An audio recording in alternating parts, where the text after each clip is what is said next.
Hey everyone, and welcome back to the Firefighters podcast, where we seek to develop, inspire, and motivate the world of the emergency services operator through a series of wide-ranging conversations. Now, before we go any further, just hit that rate, follow, or subscribe button on whatever platform you're listening to. It's a key performance indicator for us and helps us reach even more people. Now, here's what we've got for you today. Every now and again, I am privileged to come across someone who just makes me pause and think, wow, you are a seriously impressive human being. And often it's not because they are particularly loud about it, not because they're like chasing attention, as you can sometimes see on the social media world of relatively benign workouts getting masses of attention, but because of the way that people like my guest today choose to live their life. My guest today is Scott Butler. Scott is a serving UK firefighter, but honestly, if that's all you're going to take from the conversation, you basically missed the point. He's someone who has spent years quietly and pretty much out of the public light, deliberately pushing himself to the edge of what's uncomfortable, unfamiliar, and just genuinely hard. Not for ego, like I say, not for social media, but because it's kind of where he learns who he is. And I think what struck me the most about Scott is how normal he thinks all of this is. He talks openly about being a fat, shy kid, joining the fire service back in 2006 and realizing very quickly that if he didn't grow up, adapt, and take responsibility for himself, the job and pretty much life is just going to chew him up and spit him out. And that was his turning point, not just professionally, but personally. And from there, something just clicked or snapped or broke or was unleashed. Scott started saying yes to challenges most people quietly might talk about to themselves and then wouldn't ever do. I'm talking ultra-distance cycling, crossing countries under his own steam, marathon disarms, rowing the Atlantic, long stretches of time where there's nowhere to hide, no one to impress, no one's shoulder to lean on, and no option other than to just get it done and keep going. And just to let you know, this episode's not all about noble suffering and like poetic reflections. Somewhere along the way, we also kind of establish that a small tub of something called bum butter may well be one of the most important pieces of endurance equipment known to mankind. And it seems to crop up in oceans, deserts, saddle sores, salt rashes, moral collapse, and turns out most horrific challenges can be endured with the right mindset and a suspicious amount of anti-chafing cream. But again, I'll bring it back that Scott never once frames himself as anything special. And I think that's what we should all try and take from this. He doesn't chase massive records or anything, doesn't really care about being the fastest, he's not interested in looking heroic. What he cares about is choosing to do the thing, showing up for it properly, and seeing it through when it gets uncomfortable, boring, painful, or lonely. Which, if you're a firefighter, or even just a human being listening to this, might sound a bit familiar. The thing we do as part of the fire service shouldn't really be about bravado. It's about turning up when you're tired, making good decisions when you're under pressure, looking after people around you, and staying useful when that sort of shiny new kit feel wears off. That's why I think conversations like this go way beyond just adventure stories. Yes, we're talking about identity, service, about why Scott raises so much money for charity through just hard graft rather than any particular spectacle. We're going to talk about aging, doubt, fear, the internal conversations that happen when you realize you're voluntarily signed up for something that's really going to hurt, and Scott has had some horrific injuries. And also, no one's coming to rescue you on some of these ones. What I really admire about Scott is he doesn't wait to feel ready either. You'd be surprised some of the lack of physical preparation for some of these. He doesn't wait for confidence. He doesn't wait for permission. He just asks one simple question. Am I willing to do this? And then he commits to it. So when you finish listening to it, you might think this episode has been about being really extreme in some goals, but more than anything, it's about being intentional, choosing hard things for the right reasons, and then what can happen when you stop making excuses and start backing yourself quietly, consistently, and without needing any applause. Scott is, as I said, in my opinion, an extremely impressive human being. And this conversation might prove that sometimes resilience is built through discipline, humility, and apparently bum butter. So I hope you enjoy it as much as I did, and I'll see you on the other side. So why is 2006 such a pivotal twist? I was reading before we were prepping for this on your website that was the kind of split, fork in the road moment for you. Yeah, 2006 is the year I joined the fire service, essentially. Okay. Um, I mean, I don't identify solely as a firefighter, but that's where it all started. That's where I went from being a fat, shy kid who was scared of his own shadow, to being thrust into a world where it was, well, you just got to grow up, haven't you? Really, you're suddenly you're the new person on the watch. All eyes are on you, and you just you've got to grow, and you sink or swim is the term I'm looking for, I guess.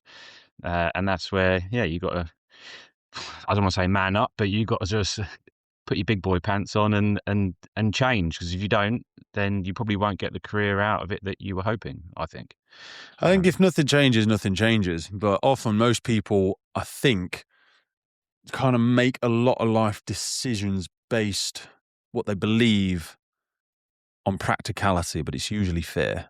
Like we'll convince us that we're such good salespeople to ourselves. We'll manipulate our professional, adult, practical decision into what was actually just fear. Usually, like we were Yeah, scared to do it, and it makes it such an accusation to people because they're like, "Well, you don't actually get it." Like I've got kids and life responsibility. So's everybody else. So's they're just everybody else. different. And the things that you really want to do will give you an opportunity to betray them probably every single day. So who was the person before that that was making these excuses, convincing themselves not to, constantly holding on to the handbrake as to stop yourself doing these things that you secretly wanted to do, but maybe weren't just getting over yourself to do? I don't think you could unpack that in huge terms, but I don't think I knew what I wanted to do. I had these dreams and aspirations. I was going to be a film director. I was going to be creative, and that Mhm. was probably just born from the fact that I hid in my bedroom and watched Harrison Ford movies again and again and again and again, and then Yeah. and then eventually you watch a film that sparks something else. And I watched A Few Good Men, and then suddenly that was like, that's it. I'm going to be a lawyer in the RAF. That's going to be me. That is what I'm going to do. Banging film, that Yeah. is.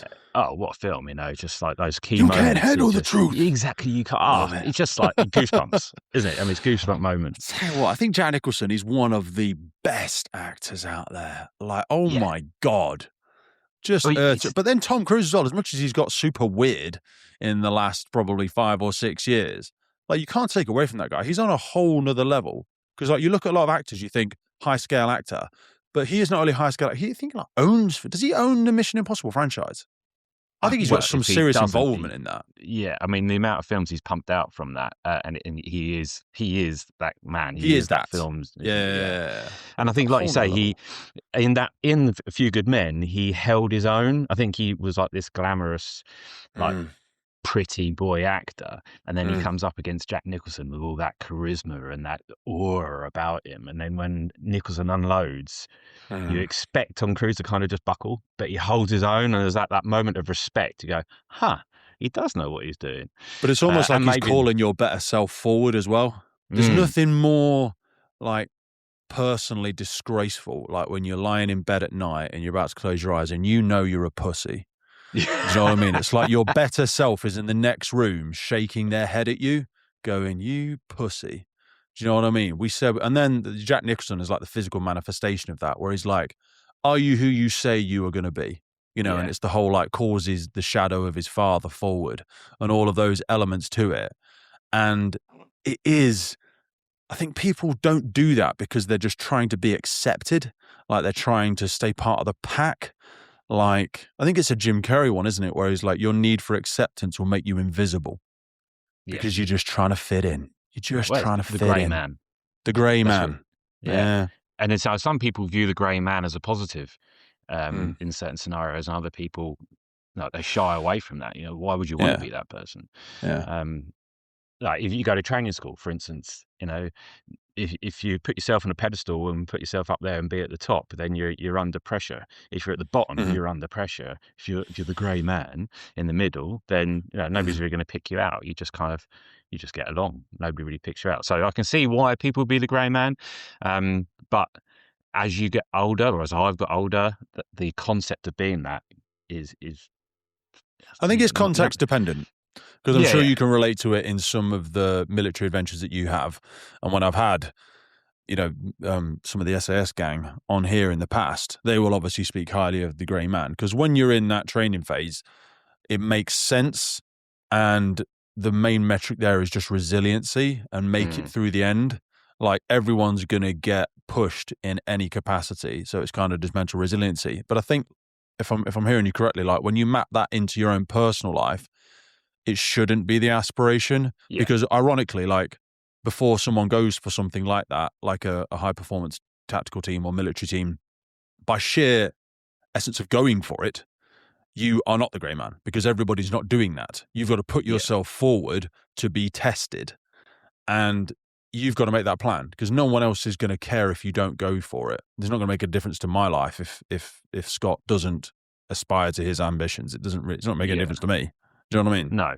But you can transition. You're putting yourself forward, so you're not the grey man anymore. But then when you go into that next level, you can then Yeah. become the grey man again. Yeah, So, yeah, it's all yeah, about levels, isn't it? So yeah.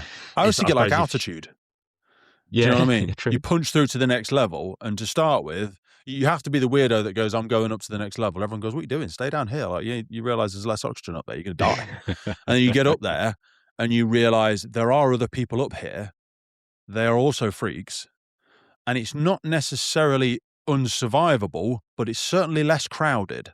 And you're marching to the beat of a different drum when you're pushing. It's like there's a new tempo on life. That's all it is. Do you know what I mean? Yeah. Yeah, I agree with that. Yeah. Yeah, and some people will thrive in that lower oxygen atmosphere, and other people go, you know what, I've tried it, that's not for me. Step back, and then you're left with the people that go, okay, this is it. This is bring it on. Let's do this. Yeah, but did you have to step away from anybody when you started making this transition into all of the crazy stuff that you've been up to? Because I'm sure your friends, family, loved ones, colleagues at that time probably were used to the Scott that you were then, before you went off and did all the crazy stuff we're going to get talking about in a minute. Like, was there just fear from them? Or was it fear, or was it like, don't abandon me, manifesting as fear? Because if you go like, oh, I want more, I want to go and join the fire service, I want to go and climb these mountains, row these oceans, go kart around the world till my knees bleed. And they're like, why are you doing this? Like, are you saying your life sucks? Because I kind of like our life. I find that really hard. I relate it to when I went through addiction. It's like a long series of like really clunky goodbyes. If you actually want to change your life, you've got to Yeah. change the people you're around sometimes. Yeah, and I think it's you're going to have a whole range of those different relationships and those different transitions. Mhm, You get some people that are going, great, I knew you had this in you, let's mhm, do it. You get others who kind of go, well done. I don't mhm, understand, but well done. mhm, And then certainly some relationships just completely change. You grow in a different way. You go in different directions, mhm. and that's all part of life. You can't dwell on that. You can try and keep that relationship going, but if they're not adding any value to your life, then what are you doing? You might hold on because you're adding something to theirs, and it's not always going to be 50-50 backwards and forwards, isn't it? But you've got to try and give to them. But there gets to a point where you go, I don't Is know, this just one what way else? flow? Yeah, yeah, Yeah. yeah, They're and like, and I that's love it when we tiring, spend isn't it? time together. I'm like, yeah, I'm not surprised, Yeah. because like, I'm your go-to person. I help you with these things. I'm there to support you. And people are like, yeah, well, that's what friends should do, Pete. I'm like, yeah, they should do that for each other. But Yeah, you can't keep being the go-to person for people that you can't go to for help. Do you know what I mean? Are they just yeah, coming into your space, your life, your mind, and dumping all of their stuff and going, and "Oh, sucking your Scott, energy. my life at the minute, let me tell you, the kids are mad. My manager's a dick. Like, that arthritis is kicking in again. Mortgage is going up." And you're like, "I'm all right. Yeah, thanks. Yeah, Yeah, I mean, you got to be there for each yeah, other, but it's tough because people will hear maybe what we're starting to talk about here and be like, "Oh, that's you just abandoning people, you're using people and moving on." I'm like, that's not what it is. Do you know what I mean? You should both add value to each other's life. You should be like amplifiers for each other. And I don't know yeah. if it's a UK thing as well. Like, we can be a bit self-deprecating, and people might want to see you do well, but they maybe don't want to see you do better than them. That is, I think that's us in a nutshell. I think that's how the rest Most of of the world us. sees us I as don't think well. it's all Yeah. of us, but No, well, you can blanket kind of just go, yeah, that's the UK or that's an yeah, it might be the American. general finger on That's the pulse of how things are yeah, done around here yeah. sometimes. But I think that's generally how we are viewed. That's we like an underdog, don't we? Yes, But as we soon do. as you become good at something, then people are like, oh, he's boring. I'm not into Or darts they go, it must nice to be whatsoever. you. Do you know what I Yeah, mean? yeah. Darts is just a game. It's not a sport, if you ask me. But that's another conversation. But like, I keep my finger on the pulse of sport, and I couldn't understand why Luke Littler was being booed, and it was just when you look into it a little bit, it's Oh, because people get yeah. bored of the fact that he's just winning everything. So he's gone from everybody loving him because he's this young underdog. Yeah. Now he's proven that he's the top dog, and everybody's like, yeah, not interested. Yeah, like what? It doesn't It make any is. sense. It's really weird, isn't it? And harsh because, like you say, people want to see you win until you win consistently, and Yeah, then they can get a little bit sick of it, unless they're also a winner themselves. Because I think true winners want to see their friends win because they can enjoy the view together because they know how hard the climb was. Do you know what I mean? But people yeah, that have maybe never done that totally. climb will clap you to start with until you get to a certain altitude. Not always, but sometimes. Yeah, Um, and it's how they interact and how they understand what you've done. So, mm, for instance, if I go on a long bike ride, mhm. like on a silly little bike, people understand how hard that is because almost everybody's ridden a bike. Yeah, They've got that empathy. They understand that to do 100 and something miles a day on a fold up bike from the 50s is hard work.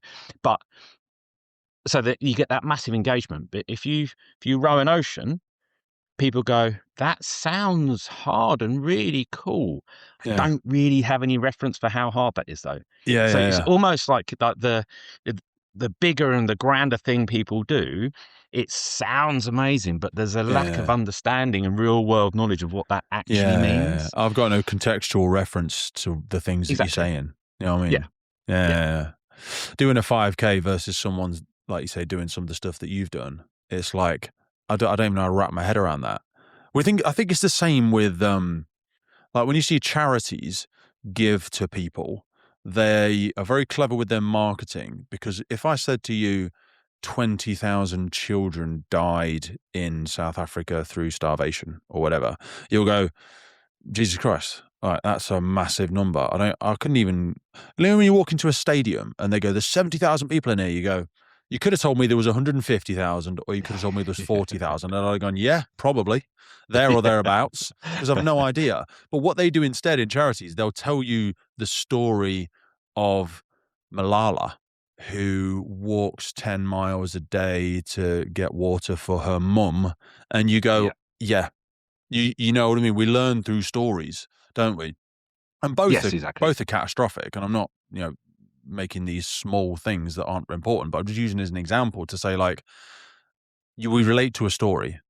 And that's when I think like when you go on your website and you see some of the stories that unfold through your stuff. I think that's why vlogging and all that sort of jazz has become Mm. so amazing and why perhaps the people that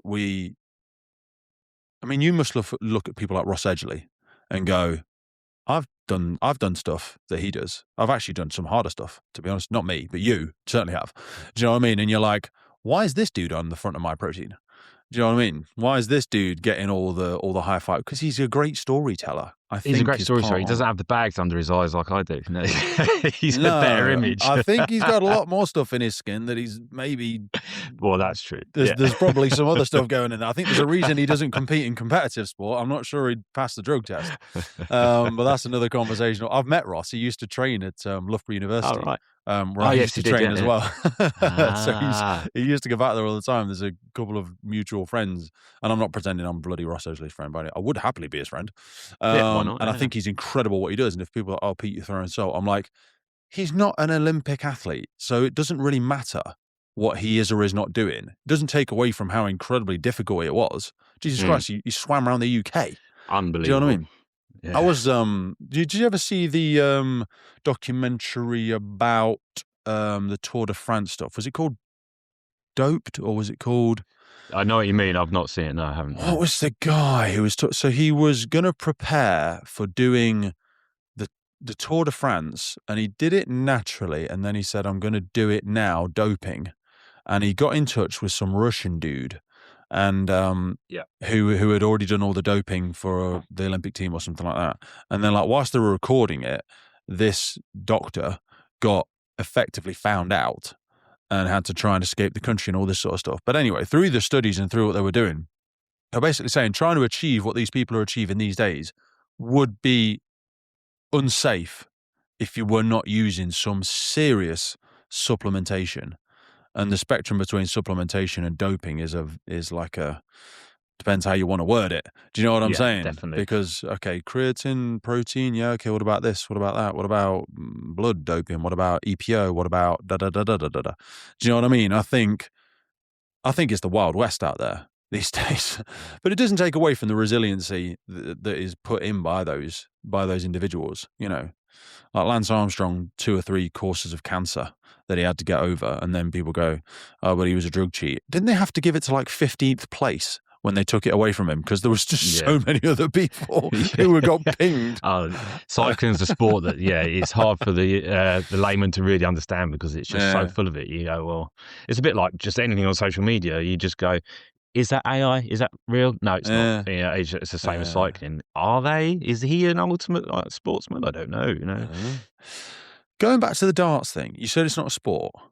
I think let's unfold that as an analogy for a second. So I think of things like snooker, pool, darts, golf, things like that. High levels of skill, very high levels of skill. Well, what makes an athlete in your opinion? I don't know. It's almost like a throwaway comment about it being it's a game. But I just remember when I was young, my dad said, if you can wear normal shoes to do it, it's not a sport. and that's just kind of how I've always viewed it. Yeah. And the only thing that's probably changed, I found out the other day that you can go 10-pin bowling in your own shoes now. I'm like, is that not a sport anymore then? Is it a game? It's a weird one, isn't it? Because like you say, they require a high level of skill. But, and like someone argued the golf one with me the other day because they were like, well, haven't you seen Tiger Woods or Rory McIlroy? I bet they could bench more than you or whatever the thing was. And I was like, I imagine they are very strong. Definitely. You know, I've seen, video montages of them on YouTube and stuff. They're incredibly strong. But then I also go, who was the out of shape Scottish golfer? His name's going to escape me. Old school one, Montgomery? Yeah, Colin Montgomery. I think he's like one of the most successful golfers of all time. Dude wasn't an athlete. Do you know what I mean? Incredibly high skill. Yeah. But I imagine, as far as they're hitting them these days, there is a tremendous amount of core strength involved in it. But it is difficult. Like you and the endeavors you have chosen are specifically very physically arduous. Yeah, like definitely. When did you start wanting to pursue these hedonic adventures? The very big turning point. So after joining the fire service, I think it was probably 2 years in, a year in, something like that, did John O'Groats Land's End with one of the lads on the watch. Yeah. Something I've always wanted to do. We did it 8.5 days, which is, reasonable time. And I came away with that thinking... People that don't know what that is, just explain it a bit more for me. It's John O'Groats Land's End, so it's tip to tip the UK cycle. Cycle. So, yeah. So you can walk it, can't you? Yeah, obviously you can walk or run it, but most people cycle it, You do a skateboard it, do whatever you want, really. But there's a record for almost everything out there. Yeah. We cycled it. MSA are supporting us on today's podcast, and I chose to partner with them because I've been wearing this stuff for nearly 20 years, and they are the global leader in development, manufacture, and supply of incredible, safe products that really protect people, not just our communities out there, but also first responders, most importantly, all over the world. Get yourself over to MSA and have a look at it. The high-performance protective clothing for emergency services responders. They also partner with us on the UK Pink Firefighters. That's because we love them. The helmets with the reflective visor, the F1XF, absolutely epic helmet. And not forgetting how they improve firefighter safety through their connectivity in the connected firefighter platform. MSA are always pushing the envelope, and it's a real privilege to be able to continue to grow our partnership together. So whether it's your PPE, your bunker gear, your helmets, your SCBA, your thermal imaging, your Luna, or your portable gas detection, both of us know that this equipment needs to work. It needs to be high quality, reliable, and dependable in the moment. And that's why I use MSA, because they know what's at stake. So I came back from that thinking I really enjoyed that, enjoyed the challenge, like the physical challenge and the mental, like getting your head down into the wind, all that kind of stuff. And then a couple of years later, we were in Florida, me and my wife Louise, and we had a really adventurous holiday. We'd done something new every day for like a week. And like, oh, I wonder how long I can keep this going.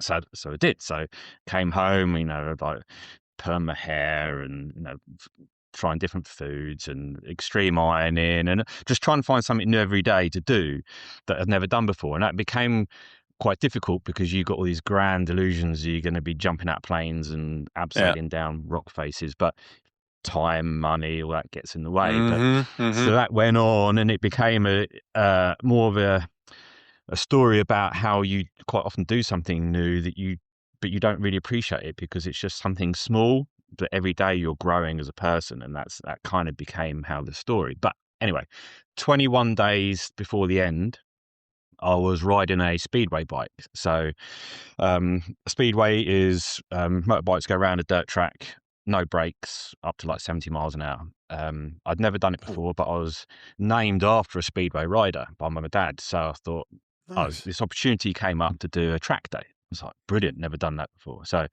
day's going brilliantly, absolute buzz, loved it, awesome thing to do. But then on the last lap of the day, I was chasing down this South African guy who was dressed all in white. I remember it very vividly. I was right in his tail, and the second to last bend, he spilled it in the middle of the bend. And I had like a split moment to decide, do I hit him or do I hit the barrier head on? So I chose the barrier, um, flipped over the bike, handlebars into the groin, pushed the bike off, had all the Kevlar and everything on. I had a hematoma like the size of, I don't know, like a small melon on my groin. And I was like, whoa, Nice. that's not good. And then I couldn't feel my foot, and I was like, oh dear. I remember my wife, she'd been watching, she came over the barrier and was like tears. Oh my Mm. God, are you okay? I'm like, did you film it? And she's like, looked at me like, what? She says, no. I said, oh my God, you've For been God's filming all sake. day. You did film this One moment. job. Yeah, exactly. One job. Meanwhile, my dad sat in his deck chair like, yeah, what's going on kind of thing. Yeah. But the long and short of it was I got rushed to the hospital, and they opened me up, and I've got a bit of plastic in my left femoral artery instead of artery. So it's got plastic called Dacron. Um, so then I had a 3-month recovery from that, and people then were like, well, you got to take it slow now. You've had this big accident. I was like, listen to this thinking, come again? What? The story they try and sell you.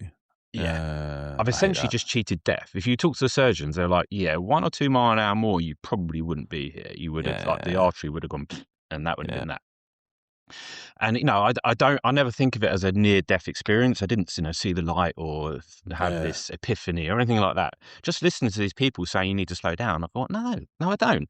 By this point, I've never really done anything amazing, but I was like, okay, this is my moment. This is where I'm going to change. Mhm. And that's where, yeah, I came up with this ridiculous triathlon of sorts that I created for myself that was a logistical nightmare, and I was fully in at the deep end. I didn't tiptoe into the adventure world. I went, right, that's what I'm going to do, and What then ever was the since then, recovery from that first incident? How long was the recovery off that? 3 months I was off work. Okay.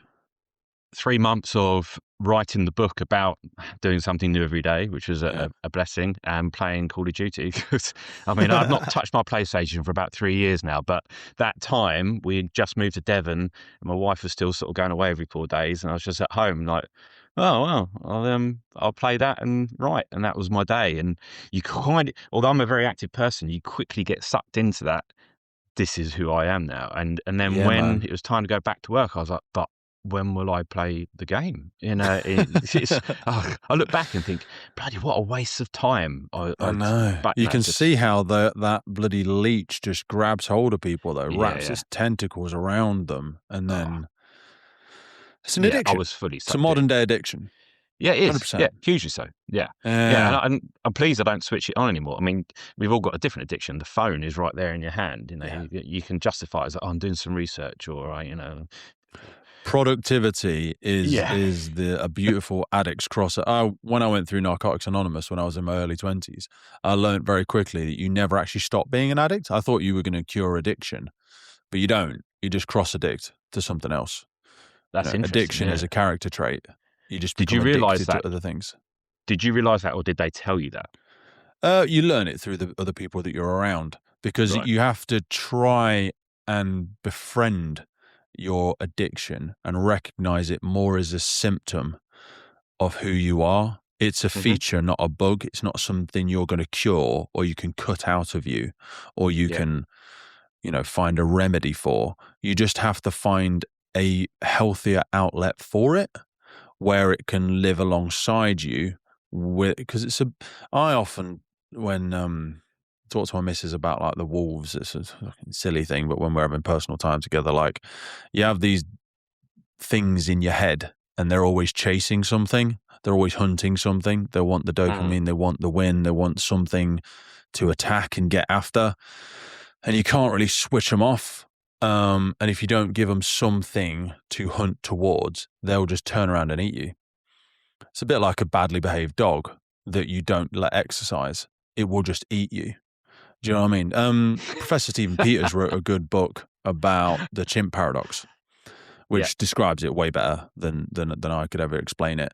But another one of the people in recovery spoke about it as like a balloon or a beach ball that you try to push down underwater and deny, and it will just burst up somewhere else, like it does when you're in the swimming pool, and it will splash a friend or it will splash your child and they'll start crying, or it will hit somebody old and hurt them, or it will hurt you, or it will just take all of your energy to keep suppressing it all the time and masking it. So you just need to find a healthy outlet for it. So that's why people will often cross addict to things like fitness or business or something that they can manipulate into a healthier outlet for them. Yeah. So it's not Or about they fall back into a drug. ridding. It's not Yeah. ridding yourself of that trait. It's just funneling it in a more healthy direction. Yeah. You're not going to get rid of that trait, No. but because it's part of who you are. But Yeah. yeah, it's finding Fire a, service a analogy is way. like you've got a 10 bar jet you can't switch off. Just keep it pointed somewhere. It's not going to hurt anybody. Okay. And Yeah. you know what I'm saying? Because if you're Yeah. just like waving it around or you don't pay attention to it, you turn around and it's blasting the shit out of somebody else, or you've lost control of it and you've injured yourself or hurt yourself or whatever. Do you know what I mean? Yeah. So and you can get addicted to people as well. Like if you're not careful, like you fall in love with somebody new or you think you're in love and you're actually just become addicted to them. And that can become Yeah, I really suppose so, unhealthy yeah. as well. You can get Yeah, addicted to definitely. anything, to be honest with you. And you're probably an addict, to be fair. You're obviously, there's something in you that's chasing this stuff. Yeah, I think other people have said that before. You're addicted to. Some people use the word adrenaline, but I don't think it is adrenaline because Mm. if you're doing a long distance physical challenge, that's not an adrenaline No, rush. I no. do like adrenaline. Who doesn't Yeah. really? But most of those challenges don't involve adrenaline. There'll be maybe moments of it, but it's They're not just the theme of it. monotonous. Yeah. Because Yeah, yeah, adrenaline is a very short term, potentially toxic fuel. You can't yeah. run on it forever. Do you know what I No, mean? It God, no, might get you no. off the start line. People Yeah, talk about the same with motivation, don't they? Like motivation will get you off the start line, but also you've got to be ready for if it doesn't turn up. Because yeah. motivation sometimes Exactly. takes a day off, and you Yeah, still got shit to do. and So that's where a lot of the challenge is for me. It's all in the head. It's how you manage that monotony. It's how you manage the signals from your legs going, I'm tired, I've had enough. mhm, And that's the real challenge. I'm not the fastest, I'm not the strongest, I'm not the fittest, I'm not the most intelligent, the funniest, but I'm pretty good at managing those levels to somewhere where mhm, I'm happy and I can keep on pushing the boundary for me. mm, And other people might go, that's crazy. I can't believe you just ran a marathon before work. I'm like, yeah, it's not for everybody, no, but I'm proving I can do it. And there'll be somebody who's doing the same thing as me in the same morning somewhere in the yeah, world, but yeah, they're doing it an hour and a half quicker than I am. yeah. Do I care? Well, not really. There'll always be But you somebody know they're faster. there as well. Yeah. And you can take that as Some an people, inspiration, or you can use it as a stick to beat yourself over the head with and go, "Oh my God, I'm such a lazy, piece of whatever. I can't even do a 5K this morning, and bloody Scott's out there doing 36 miles or whatever he's doing." Do you know what I mean? And people can't, or 32, isn't it? Sorry. People can't wrap their head around taking it as inspiration rather than using it as a reason to on the other side of the scales to why they're so lazy. What is Scott doing that's so special? Like, how did you turn around that 3 month recovery into this triathlon? Talk us through what that first one was. So I was looking for something that was tangible, something that I wanted to go and do something. I didn't ever expected to have to plan something major. So I thought, you know what, I'm going to climb a mountain. And I just looked at a map and I found Mount Elbrus in Russia. I thought, great, I like traveling. And I thought, I'll go to Russia. That'd be a cool thing to do. Mount Elbrus, one of the 7 summits, whether you agree with it or not, is the highest point in Europe. So I thought I'll go there. And I brought up looking at maps from my dad, had maps everywhere. And I was just kind of looking at it and I see the Black Sea is between us and Mount Elbrus. And I thought, and I'd listened to books and, what's his name? Ben Fogle, about that Yeah. crossing the Atlantic and Cracknell, and really inspired. I thought, you know what, I'll just row across that. It's no big deal. It's not the Atlantic. It's pretty small in ocean rowing terms. And then kind of thought, well, if I'm going to climb that and row that, I might as well cycle the first bit. And that's what it became. It became this triathlon, and I was like, okay, I know how to cycle and I can camp. That bit, that's a no-brainer. I can do that. The Mount Elbrus, I'll just find a company that will provide a guide, and that's sorted. Then I had this problem. I've got the Black Sea in the middle. So you start researching it, and you go, okay, ocean rowing boats are expensive vessels. Yeah. They I think cost a that was lot one of of the things we money. first spoke about, wasn't it? Yeah, it Because I was, was yeah. like, oh, the Atlantic Dash thing sounds really, really cool. But the sodding logistics and cost of these things is, I Yeah. think, the thing that doesn't get much talked about. I think when It's I getting look to at, this. the Goggins and the Ross Edgley, I'm like, they've got a logistics team. They must have a Yeah. logistics team. Someone's doing all Yeah. this for them. You just can't. That's such a heavy lift in itself. Well, that's it. And I think most people sign up to a race, so the Atlantic Dash or the Talisker. It's an organised race Mm. where, yes, you've got to raise the money and get yourself to the start line, but then there's a handbook. You need to do X, Y, and Z before you're Yeah. allowed to row across. There will be a support boat. You need to be here to start the race, and we'll end here, and you set your flare off. Brilliant. Whereas the Black Sea, there it turns out nobody had ever done it before. So one, there was no real information. Like, there was nobody I could contact and say, where did you start from? What was the conditions like? What's the best route to take or anything like that. And then, like I say, you're looking at boats and it's 100, 120, 130, 140, 50,000 pounds for an ocean row boat. And I was like, Mm-hmm. yeah, I don't have that. But managed to track down an old plywood boat that was first built for the first Talisker ocean rowing race in 1997. These days they're not made out of plywood, but it was back then. And I met a guy called Jeff Allen, who's he's a hero in the ocean rowing world.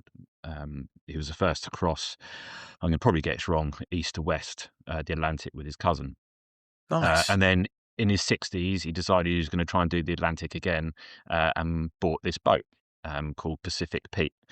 And he tried. After 6 days, he slipped, hurt his back, and he had to come back. And then his wife was like, "Yeah, you're not doing that again."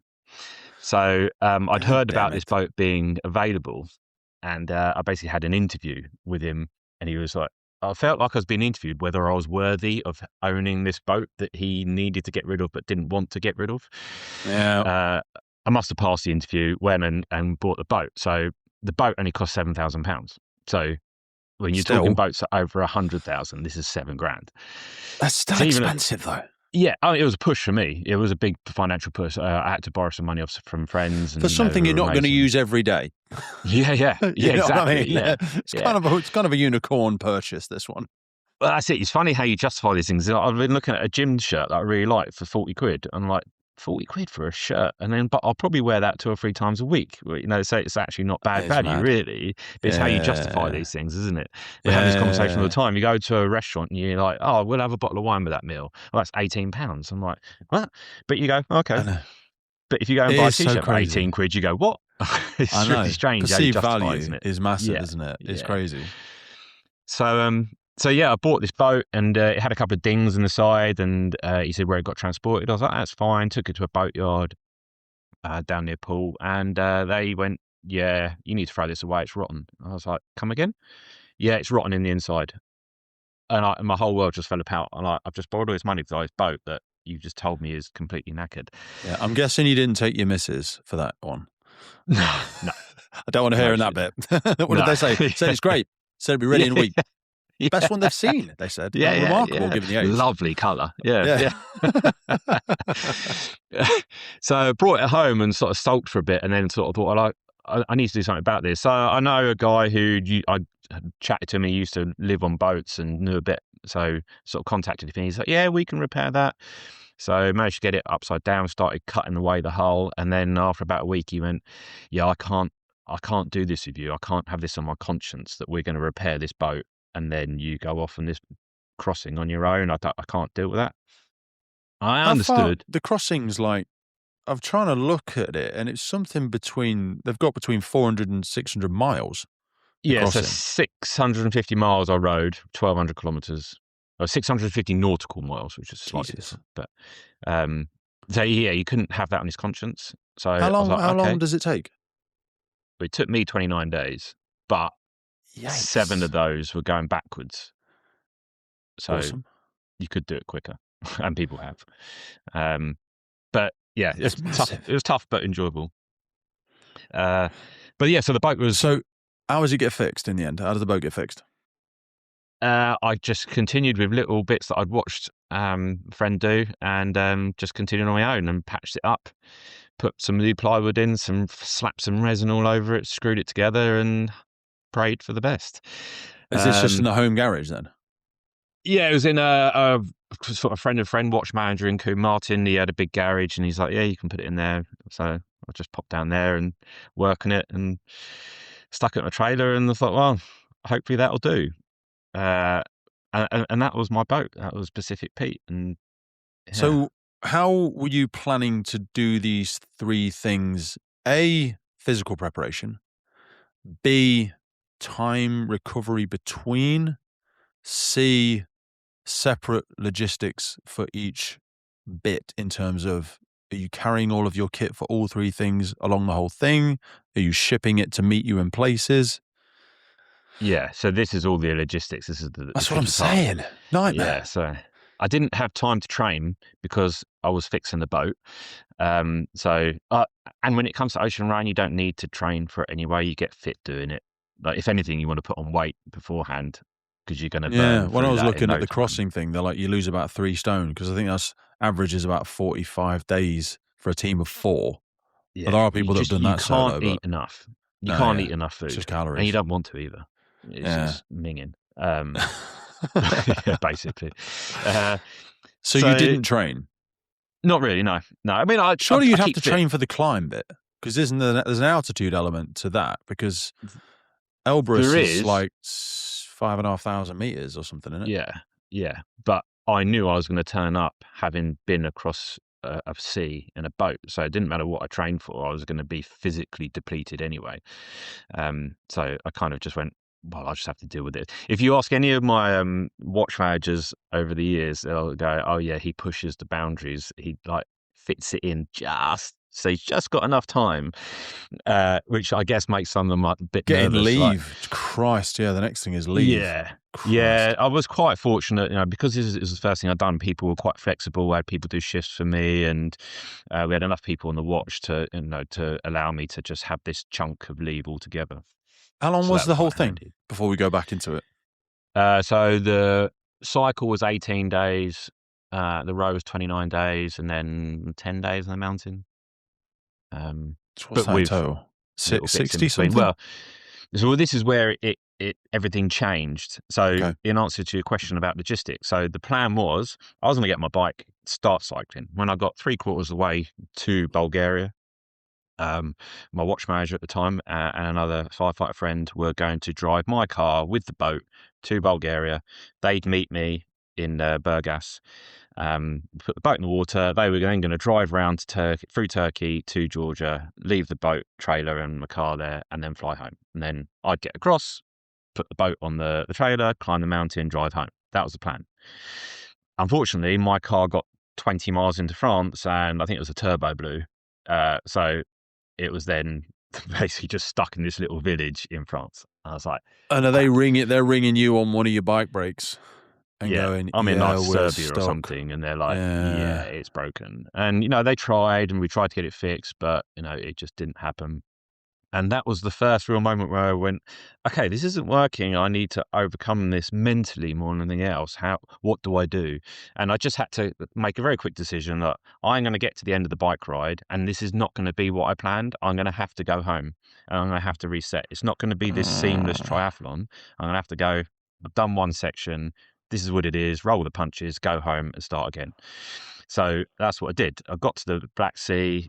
I was like, this is amazing. I've got here, and then flew home, and then had to then go through the process of going getting the car and the boat from France and towing it back to England and getting it repaired. And by this time, there wasn't enough leave or like a weather window, so I was like, okay, the other two sections are going to have to be the next year. So that was 2015. So I thought, okay, that's fine. You've made So that. I know you've just told that very shortly, but mm, I think we're not doing justice to the colossal level of mental resiliency and adaptivity that actually takes. And I know you maybe feel a bit weird. It's hard to put words to how easy that may have seemed for you, but in the back of other people's minds, they're like, "But what you on about? Like, who's paying for them to get out to Georgia? How did your missus not leave you? Like, what have you just doing taking another loan out? Like, try and just give a couple of references on how you overcome a setback like that in such stride without the level of stress not nagging your mind whilst you're also cycling. There's so much there. I know this yeah, is I one of the many things we're going to talk about today, but I think you've gotten so used to this. We said earlier about the cognitive leap that people are trying to keep hold of this storyline, because it is true. People can go and check the website. But this bit in itself is big for yeah, me. yeah, it's easy to gloss over it and say, oh yeah, I just made the decision that it's fine. It's gone Yeah. wrong. I'll roll How with the did you not punches. just But sit at the roadside and cry for a few hours or well, days? there was a moment where um, I was in. This is pre being told the car broke down. I was in Luxembourg, and it was ridiculously hot. I hadn't drunk enough. I was sat in this petrol station forecourt, just absolutely, completely wiped out. I Yeah. had nothing. I had the shakes. I felt faint. I was trying to get some electrolytes down my throat, and just thought, what am I doing? Why Mm. I'm not good enough for this. This is not me. Like, you Mhm. just go and read a book. Go, do something simple. And something got me up, and I got to the campsite in Luxembourg, and I stank as well, Mhm. waiting to check into this campsite. And like these wonderful people were just like, oh, you okay? Like, where have you just come from? And it kind of explained, and like, oh, come down to our tent. We've got all the washing gear you need. We'll sort you out. And it's just like one of those first moments of the people you meet help you on that journey. But there were Mm. certainly moments where I just thought, I'm an imposter. What am I Mhm. doing here? This is I We shouldn't. all I'm have not strong that enough for at this. different Yeah, levels. Yeah, all yeah. the time. Yeah, Yeah. I had a moment where I chatted to my mum on the phone, just like, "What am I doing, mum?" I know she's always been my rock. Like, I phone Yeah. mum, and she's like, "Yeah, I understand it's hard, but basically, get a grip of yourself. You can do this." And That's so that's good of your mum to do that, a because bridged the version. maternal instinct to want to say, "Baby, just come home. It's Yeah, okay. I love you. We're all proud of you. You've achieved so much already. Just come home. Please be safe. I'm worried about you." Like, that's the both of those are understandable from a parent. Firefighters, police officers, and first responders are now stepping into environments wired with more high voltage than ever before. Everything from electric vehicles to solar panels feeding direct current through compromised structures, overhead power lines, and illicit drugs factories with improvised lethal bypasses. Any single strike in the wrong place in this type of environment can turn things fatal very quickly, and that is exactly why we've partnered with Jafco. You already know Jafco are.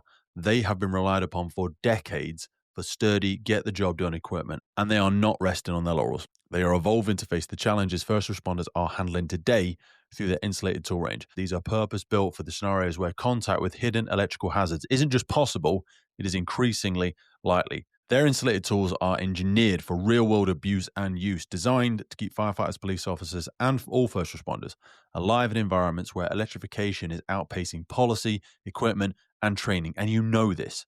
This is the kind of innovation our sector needs and the kind of investment organizations should be stepping up to support if we are serious about protecting first responders from fatal consequences. So a massive thank you to Jafco for backing the podcast and backing the crews on the ground.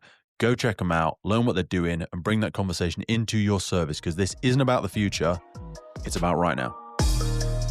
And she does both, though. She's very good at saying, no, you're my eldest, you've done so much, yeah, it's really impressive. I tell everybody about you, and all that maternal love and like that arm around the shoulder. But then she's very much from a working background and go, yeah, you can do this. You get a grip of yourself. You know, I know it's hard, but you know, you're my son. You can do this. You're tougher than that. And whatever word she used at the time. I think my dad would do that. I think my mum has always been the more lovingly reserved in just the terms of, there's a lot of worry. There's a lot of worry. Do you know what I mean? And I'm sure, especially when you do get the injuries. And they're like, you're going to lose your job. Like, come on, like, you're taking years off your life here. What are you doing? Do you know what I mean? Slow down. It's hard, man. It's hard. And she probably does think that, but masks it well. Whereas, like just using what you said there, maybe she doesn't love you. Dad, maybe you're adopted. maybe she's trying to convince you to get you off the will. You know, I'm joking. I'm joking. Whereas if you ask my dad, love you, Mrs. Butler, in that moment,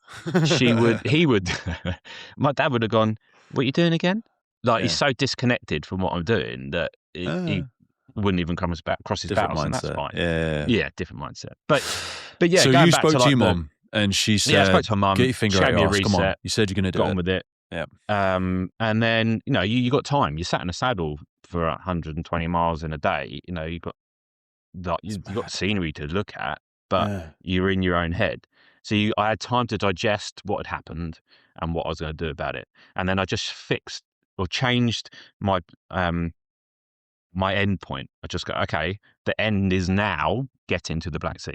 You're breaking it down. You've got this massive adventure, but now your adventure is cycling 1,800 miles. And if you just took that as the original aim, you'd be like, I've done it. 1,800 miles in 18 days. Fantastic. You know? So it's about contextualizing it in a different way. And when I got back to work, funny enough, because I'd put little posters up and like try and get people to follow on the fire station, and it's a fire station, so it was like if Carlsberg could do cycle rides, and it was like failed and all this kind of stuff. I could easily have taken that to heart and gone, I've totally mucked up there.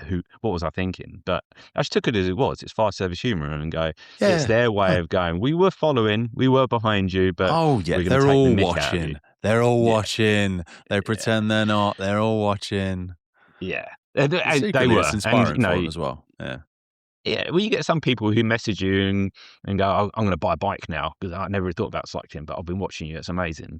And others will just take the piss. And that's fair enough. You can't inspire everybody. Not everybody's going to be on the same page. Not everybody's interested. So I think that's just the outward voice. And again, this might be the story I'm telling myself, but I think the outward voice is the piss take. The inward voice, again, when they get in bed at night, they're kind of going, what's my version of this? You know? I said I was going to do the extension on the house. I said I was going to take my daughter to Disneyland. Whatever. Do you know what I mean? And I think it does awaken something. I don't know. Maybe that's just a story I'm telling myself. But I think there's a tremendous amount of inspiration people take from people like you inwardly that perhaps they don't want to profess outwardly in case they still never change. But we all do it. You're giving them fuel. I do that. Yeah. I do that as well, don't I? And you do that. You listen to somebody on one of your podcasts, or you listen to somebody, you meet somebody, and you go, "Wow, they're smashing it. They're grabbing life. They're achieving goals." And then you look and you go, "Well, what have I done?" And you go, "Well, actually, try and put it in some kind of context. It's just different. Everyone's leading a different life. Not everyone's going to lead the same path." Ross Edgley, love him, amazing, incredible. I'm never going to be able to do what he does. But he can't do what you do either. His story will never be. No. But he's not part of the fire. He's not part of the fire service. He didn't do the boat thing the way you did it. I always say to people, like, your mess is your message. That is you. No one can beat you at you. If you try and beat Ross at being Ross, you're going to lose. Yeah, He's yeah, amazing yeah. at being Ross, and he's incredible, and there will never be another one, and there wasn't one before him. He is the one and only Ross Edgley, and my God, is Mm. he crushing it. Yeah? He certainly is, yeah. But so are you. Do Well, that's you his know what I story, this is mean? my story. But that's the Exactly. important thing, is remembering that Yes. you aren't somebody else. You are No. you, and you do your own thing. You'll always be a Um, bang average version of someone else, but you could be a great version of you. No one's gonna do you. Do you know what 100%. I mean, Yeah. brother? No, that's a great way of saying it. What was the Definitely. physical stuff? Just to come back to the bike for a second, because like we can say, oh yeah, just keep going. Like quad chafe, foot problems, because I Y was thinking like you were just saying about, oh, I was thinking about this as I was riding. I only learnt this through speaking to some ultramarathon runners. Like ultramarathon runners, they're like, oh, I have to get up every morning. I don't have to. I choose to get up every morning and I do my 4-hour run and then I go to work. And they don't listen to music because apparently they're not allowed to. And also they don't want to train their mind to rely on music. Well, it's funny because I don't listen to music very often when I do an ultra run. It I I quite think my often. brain would kill itself if I Yeah. let it chatter away to me for longer than an hour. I think I'd end up It's a falling out risk. on myself and I'd be in Yeah. some sort of weird, like, Fight Club scenario where I'm dragging myself down the stairs. I don't know what would happen, but I'm just too Well, I scared of think that my own thoughts.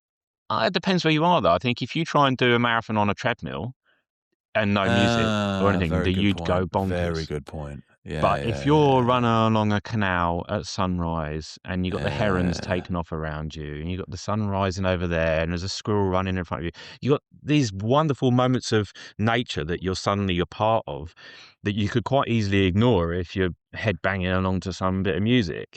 But if you just open that Yeah, extra sense to what's around you, it's amazing. What a way to start the yeah. day. It's just that reset. I And so think you don't need the music. one of the guys who's a bit woo-woo, some people don't like him, that I work with sometimes, he does a lot of walking, and he always sends me photos, like, when he's off on Mm. walks, and something he said the other day was like, he's quite religious as well.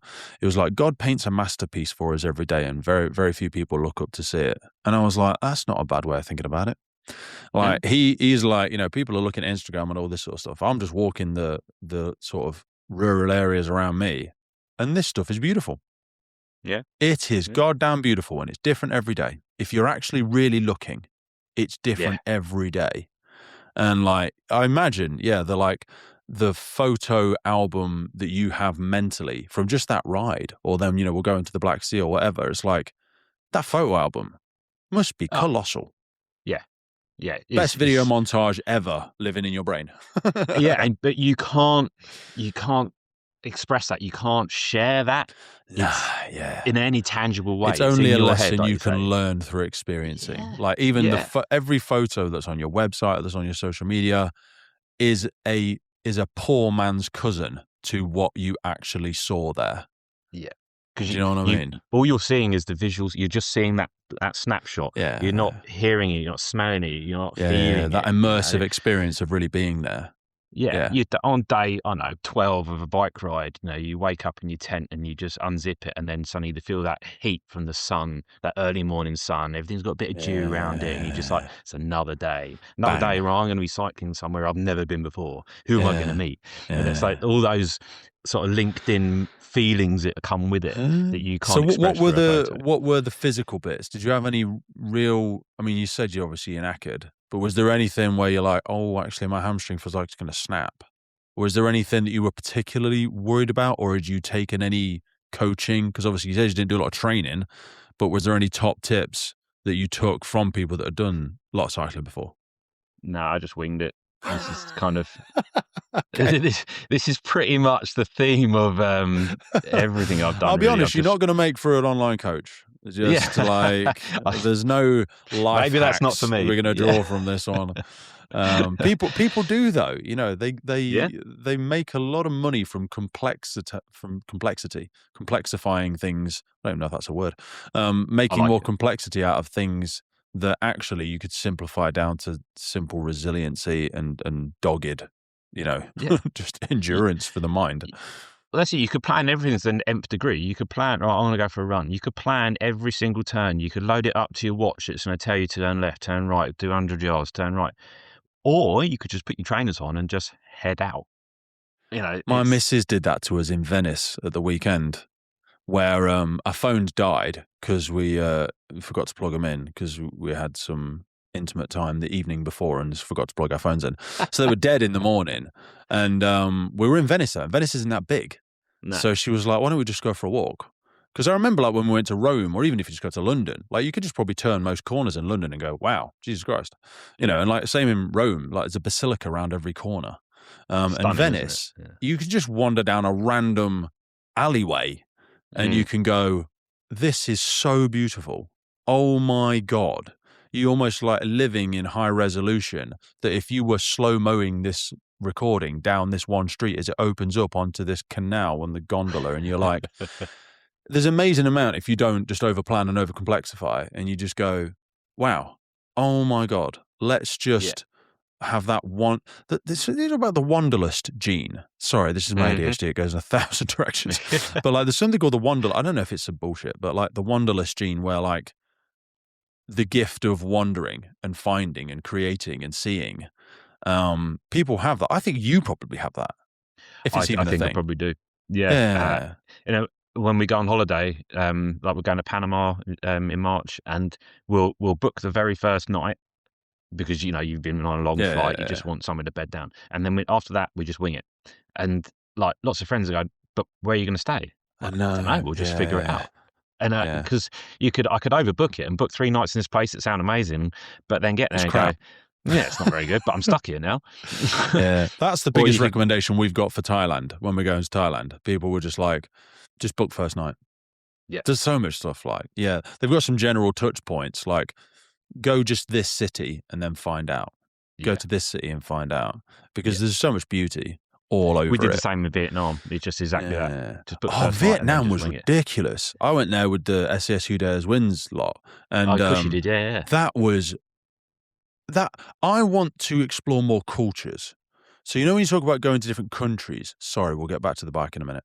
When you go to different countries, it's nice to see a different country, but when you see a different culture, it's a very different thing. So that's when I think about places like Thailand, India, Vietnam, China. They live a different way. yeah. Like Very European different. countries live quite similar, but stuff looks different. The weather might be different. Mm. The buildings might be a bit different, but the culture's similar-ish. But when you go far enough, like the culture really changes. The whole Yeah, way I they think mean, about stuff is different. like you would stand out. I mean, I'm 6 foot. You're a much bigger bloke than I am. In those Yeah, countries, they think you're a you giant. already look completely different. Yeah, you're Let so alone out the of place. culture. But your Yeah, mannerisms are just weird as well for them. They're just yeah. doing weird shit. So yeah, to be able to embrace those different cultures, it's exciting, isn't it? It's You're amazing. taking what is your norm, and you go, you know what, I'm going to Yeah, go here where I just stand out, but I'm going to have to try and fit in a certain way. And yeah, yeah. Vietnam was I To, to loved it. to zoom back to before we started recording today, when you said about working in two different fire services, like even just from a local perspective, if you travel around all the fire services in the UK, I say it ad nauseum on the podcast, but I'm like, don't believe the expert in your service. It's a very small country. Go and find out for yourself. I'm not Yeah, saying that person's definitely. lying. I'm just saying they've had one small experience and they might have forgotten half of it, or maybe they've never even been and you don't know. So, like, give someone a ring that works in Scotland, London, Merseyside, Manchester, whatever. Yeah. Yeah. Go and see them. Yeah. It's not very far. Do you know what I No, mean? it's not. And And then you if go, you do oh training no, that's courses, yeah, y you go do a training course with somebody from a different service, and they'll go, "Oh, what about this?" And you go, "What? Never even heard of that." But yeah. because I've always been told X, and they go, "Yeah, but we do Y." And you go, "Oh yeah, that's a really good point." Yeah. And you know what? We're not killing firefighters every week. So when someone told you that's so Yeah. dangerous, you'd never see that in the UK Fire and Rescue Service. I'm like, okay, well, I was in Lancashire yesterday and they're actually doing it. Nobody died. Oh my Yeah. God. Big news, no one died. Shocker. Cool. No one Yeah. died. Anyway, so you decided to come back after the ride. You had to swallow that big humility pill, reframe success. And when did the Black Sea and Elbrus happen? The following year, you say? the following year, so Okay. yeah, we got a new car, so I didn't trust that old one anymore. Got a proper 4x4 thing, and the people that originally were going to help me, they couldn't anymore. So just so happened that he then plays a much bigger um, story arc in my life. But a guy called Billy Taylor, who joined Berkshire from Oxfordshire, he'd rowed across the Pacific Ocean, and I heard about him. So I was like, "Oh, could you kind of give me some tips about what I'm doing? Because I haven't got a clue really." And so him and a guy called Barry, they helped me drive the boat to the Black Sea. So I wasn't going to do the cycle again. That was done. Just drive to the Black Sea. And, they put the boat in the water. It floated. Yay for me. And then they gave me a few tips on the setup of the boat because, like I say, I didn't have time to go through it. Like, I was like, I've got these bits of cord and plastic. Like, I think it's to do with the steering, but I don't really know how it's set up. So, like, so they set all that kind of gear up for me, and yeah, they had to leave before I set off because of the weather window. Met some awesome people. They went and drove to Georgia, dropped the car off, and flew home. And then it was me on the water. So yeah, that was June 2016. Um, yeah, How safe is the Black Sea to cross? Because you said like he did the Pacific, and the very, very, very, very, very small amount I've looked into this is the Black Sea is obviously different, but it's got like short, steep, quite chaotic waves versus yeah, other crossings. it's all over the shop. And people in like the sailing people that I met in Burgas were like, "Are you sure? That the Black Sea's a crazy sea. It's so unpredictable." I'm like, "Is it? I It's don't quite know." it's quite heavy commercial traffic as well, isn't it? There's Yeah, like a lot huge of commercial tankers. traffic. People don't Yeah, yeah, realize that they think of the UK, France, being the busiest shipping lane, which is very busy. But the Black Sea has a lot of tankers, container ships, naval yeah. vessels Huge. When you think about the that it's countries that are busy. around it, Yeah. Russia, Georgia, Turkey, Bulgaria, Romania, Ukraine, there's some big countries there and a lot of Mm. trade going on. Also, the political um, feeling around the area has probably Yeah, changed yeah, since yeah. I was there. And there's not a lot of Um, bailout options. Like you can't no. once you've committed to certain stretches, um, you can't really just like there's no one there. You can't stop or help. You kind of got to get out of the way and keep moving. Well, that's it. Like, when you say big shipping container like ships, they would come really close to me. So I had like an Echo Max, which is basically like their radar signal comes out, hits my booster, sends it back in a stronger signal to make Yeah. sure it comes up that I'm there because I'm such a small boat. So I didn't really know if that worked or not. It was on. I was pretty sure it was working. So then these massive boats are getting closer and closer. I'd Yeah, be but getting did on you the see where VHF. they were other than physically seeing them? No, Did this physically didn't it was all display up. on So like people have probably got a radar screen in their head with blips of a large boat. Yeah, so on more modern ocean round boats, you'd have a screen, and we certainly did it on the Atlantic, but I didn't have any of that. Literally, I had a compass in front of me, and I had a handheld GPS. So I would get my charts out, I'd find my signal, plot where I was, and then go, okay, I need to get to there within the next day. So I'd just get a bearing and then follow my compass, and that was that, and that's how I navigated on the Black Sea. Whereas on the Atlantic, you'd have an auto helm. You'd put it all in digitally. It would keep the rudder going in a certain direction, so it would keep you on that bearing, nice and simple. Where I didn't have that. So equally, if you're going down a wave and you've got an auto helm, it will control like the direction. Yes, you'd have some Oh play with the God, that's oars, got to be but so demoralizing. when you're on in my boat, That's what I'm saying. literally you Yeah. were going down a wave, and to stop yourself from turning, I'd have to let go one of the oars, grab this handle, hoik on it to keep the rudder in the right direction, to keep me in a straight So you don't direction. capsize, yeah. Yeah, so I don't roll. So then get to the bottom of the wave, drop that, grab the oar again, start rowing again until the Oh next wave, my and then do that God. again. So it was all very, Could very you not convince basic. anyone to do it with you, or you just didn't fancy? You didn't want to do it? I didn't want them. I didn't want to do any. I Yeah, wanted to but do when you this on do my them own. solo, you drift off course so much in the night, don't you? You get well. Sometimes you do. Sometimes you make ground. It's whatever the conditions are going at the time. So I set off and I was rowing and everything was quite hard work. I was doing 2 hours on, 2 hours off because that's what I've been told ocean rows do. You row for Yeah. 2 hours, you rest for 2 hours, 24 hours a day. Hated it. Horrible experience. Um, and it was really hard work. And then the winds changed direction, and the wind was so powerful that I couldn't row against it. So you deploy what's called a para anchor, which is basically a massive kite. You deploy on a long line into the water, and then that slows your backwards Just progression. holds you, yeah. Yeah, Or well, as much as you'll it still go possibly can. backwards, Yeah. but yeah, But when the you'll just wind go hits the slower. boat, it would push it faster in that direction if it didn't have the Yeah, drag from the sea. yeah. Well, and the wind and the waves are pushing you in that direction anyway, but it's just slowing that down. And I was on that for 7 days, just being bounced around in my little cabin. I'd get out on deck, use the toilet bucket, and then just sit and watch like this scene unfold in front of me. It was incredible. It's breathtaking, like exhilarating, and you feel really close to nature and all that kind of stuff. But there was a moment where, so the line was deployed and the sea state changed. So the para anchor, the actual kite bit, was now coming out of a wave. And then I'd fly backwards, and it would catch the next wave and like really hoik the boat into like bang, and then it would do that again and again. So I knew if I let this keep on going, as strong as this boat was, it was going to cause damage. So what I had to do was get out, pull the line, collapse the kite, and pull the line in, and retime my knots to change the distance from the boat, so it would then sit in the wave continually. And that was a moment where you had to kind of suck it up, and like I was tethered to the boat, but you had to take a few deep breaths, because I knew once I started pulling that in, the boat would start turning. Oh. And then if it turned, then I'm in danger of rolling because I'm not face onto the waves. So it's a case of get that line in as quick as possible. You start turning, you retie the line, redeploy it, get the kite back in the water, and then the boat comes around again. And that was a real like, holy shit, I am really out here on my own. This is What was the rescue plan? unnerving. I mean, I had a sat phone and an EPIRB. So if What's an EPIRB?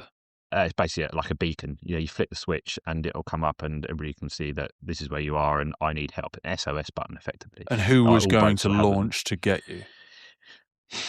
I'm assuming you have to let people know that you're crossing. Yeah, so you put like a voyage plan in, but like, Does it have to be approved? Kinda, but I just got signed off. Like, yeah, you're a crazy Englishman. See you later.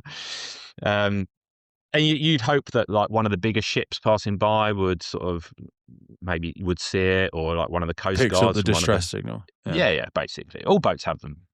So that was my plan. I know, really. but people do die doing this stuff. You do, yeah. People I mean, I had a will life raft. remember the Ian Hughes 2023, wasn't it? He tragically died crossing the English Channel. I forget how old he was. He was about your age, wasn't he? Yeah, slightly younger, I think. Yeah, I think he's in his 40s. He was West Mids firefighter. Incredibly fit, experienced swimmer. That's just so horrible. Yeah, stuff like and that. people And died stuff like that will ocean rowing. convince people not to do it because, Yeah, like of you course. say, fit, dedicated firefighter. You can or always find just a reasons human not. being and a father. Yeah, I you think can find reasons not to do well. something, can't you? That's what I'm saying. There's always something that will go, yeah, but what if? Well, of course, there's always going to be that. If I go for a walk down to the shop now, what if? I know, but the cycle thing is less chance of dying. So I'd say the ocean crossing. You know better than me. What the hell do I know? I think that the ocean maybe was the most dangerous. Would you agree? Yeah, I agree, because if you talk about no one's coming quickly, are they? No, if you talk about our own job, about being a firefighter, we're a specialist rescue team, so we do the animal, water, and line alongside the regular fire engine. Yeah. And line rescue, rope rescue, yes, that could go very, very wrong. But 90% of those incidents are slowly planned and meticulously planned and triple checked and double checked. Yeah. And you can control those dangers, those hazards. Whereas water rescue, it can change like that. Doesn't matter what planning you put on, you don't know when that thing's going to change. Yeah. And I remember when I did my Swiftwater, it is the most. I think it's the most scary. People think going over the edge, you can't switch gravity off. Yeah, I agree, but like you're in control of a lot of it, and like you say, checking your anchors and top man and all the jazz. You jump into the water, yeah, okay, we've got a line, or you're doing a tension diagonal or whatever, but you're against nature, and nature can flip and turn, and you didn't see that thing underneath the water, your legs stuck in the Exactly. strainer, and you'll drown fast, Yeah. really Yeah. fast. Yeah. Something's floating down the river. You didn't see it. The spotter didn't see it. Yeah, spotter didn't see it. They forgot what the signal was. They couldn't get the whistle out the pocket quick enough. It Yeah. hits you dead. Game Yeah. over. Find the Yeah. body later, kind of thing. Exactly. So I think that's you why take it's the that. scariest thing that we do there. But yeah, Yeah. so I suppose you take that Agree. analogy and zoom it out, don't you? Yeah. And it's just, yeah, I'm on my own. Yes, I've put in everything that I can think of that would be there should I have a problem, like the life raft, the air perp, and all that kind of stuff. But when those big tankers are getting close to you, and you think, "Have you seen me?" and you're getting the VHF going, basically forget all the proper formalities. You go, "Big boat, big boat, big boat." This is little boat, little boat, little boat. Have you seen me? Make sure you say Yeah, it 3 but they times because can't that's what slow I've been down told. fast.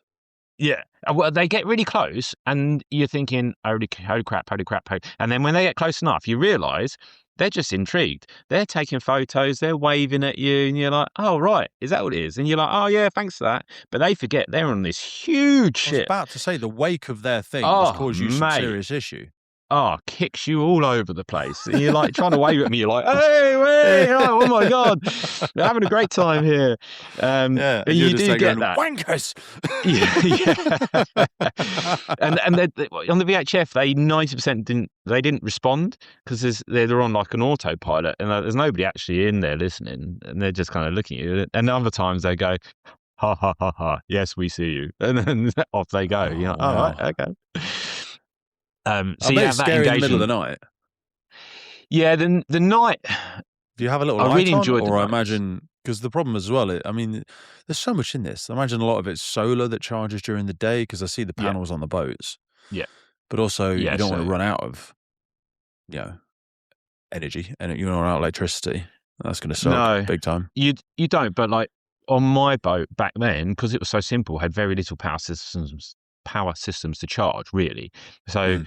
most boats will have a desalinator, like, to make seawater drinkable. And I had a manual one of those as backup. But because my crossing was only relatively short, I had bottled drinking water in the bottom of the boat, which was served as my ballast should I Mm. roll to bring the boat round. So I didn't need any power for that. How I much didn't have water an did you auto take? helm. Oh, that's a good question. I Round think there, I thereabouts. What were I you think I saying? So did you factor for 3 liters, 5 liters a day? How many was you trying to drink? I factored for 3 meals a day, which is 500 ml roughly for each meal, and then probably 3 liters for 4 liters of drinking water, I think. So it's a lot of bottles, and I can't remember how many days I budgeted for now. Probably like 40 days, probably enough water. So And you said you did 29, did you? yeah, yeah. Okay. So I That's had a more than lot. enough. It's a lot of water. It's a lot of weight, but it's the ballast. So Did you do any other like squash, electrolytes? Was it just water you were drinking? I did have electrolytes. Yeah, electrolytes certainly broke it up. Sort of for every other bottle, I'd put an electrolyte tablet in. Uh, And food is just rubbish. Generally, what was the dehydrated go-to food is food? rubbish. So again, What was the food? so Spaceman it's those. food? Or was it a specific brand? Are you allowed to shout them Yeah, out? Were they so any I good? had Was it rubbish? well, the one I had on the Black Sea Adventure Food, like the orange packeted one. Okay. Really good. Loved it. Like the vegetarian noodles. I'm not veggie, but the vegetarian noodles is lovely. Really, really tasty. Adventure Food is the brand, is Yeah, it? Adventure. I Okay. think it's Adventure Nutrition, something like that. I'll Okay. have to double check it. But then we had another one on the Atlantic. Awful. Like they gave us all the food, so I can't criticize them too much because they gave us You everything and it was can. If it great. wasn't very good, that's probably why I'm trying to But promote my it. God, it was awful. It was so calorific that there was like an inch of fat. So you pour the hot water in, seal it up, and then you'd open it, and then an inch of fat that you'd have to break through to get through to the food. And then when you finish your meal, you rinse it in the seawater because you obviously can't throw the rubbish. You've got to keep the rubbish on board, so you want it as clean as possible. And you just Yeah. like it's almost like an oil slick behind the boat from the fat from this food because it's all super 5,000-6,000 calorie packaged food, Here we and are. Adventure it's horrible. Food. Dutch expedition nutrition brand. Around the world for decades. Built for people who need reliable calories with minimal fuss. Um, freeze-dried stuff. Is that the orange packet one? Is it Yeah. orange? Yeah. Yep. Yeah. Yeah, Adventure really food. good. Yeah, really Nice. tasty. Fair enough. And I met the guy who owns it actually at an expo, and yeah, really Photos nice look guy. great. I bet they don't look like that. I don't know. Some of them might do, but you have to mix it up. You can't just rely on that, because if you're away doing something really hard, most people dream about that meal, that food that they really enjoy. So when you're out eating that food, you fantasize about what you're going to eat when you get onto land. You Okay. fantasize about that tasty burger, and that's all you can talk about.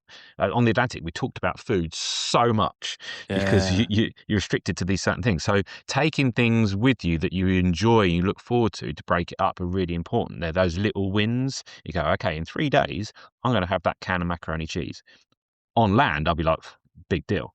But in that moment, it's a Yeah. motivator. You look forward to it. So having those little things, you'd have snack packs as well, like chocolate bars, whatever. But Yeah. the nutrition is obviously Buying a all of huge that part of must have it. been a ball ache as well. Because Yeah, all of these, yeah, again, is another big expense. yeah. Because I I suppose on the basically, bike, you're making it up as you go along because you can't carry it all. So mhm, you're just kind of good days, bad days, yeah, bad stomach, good stomach.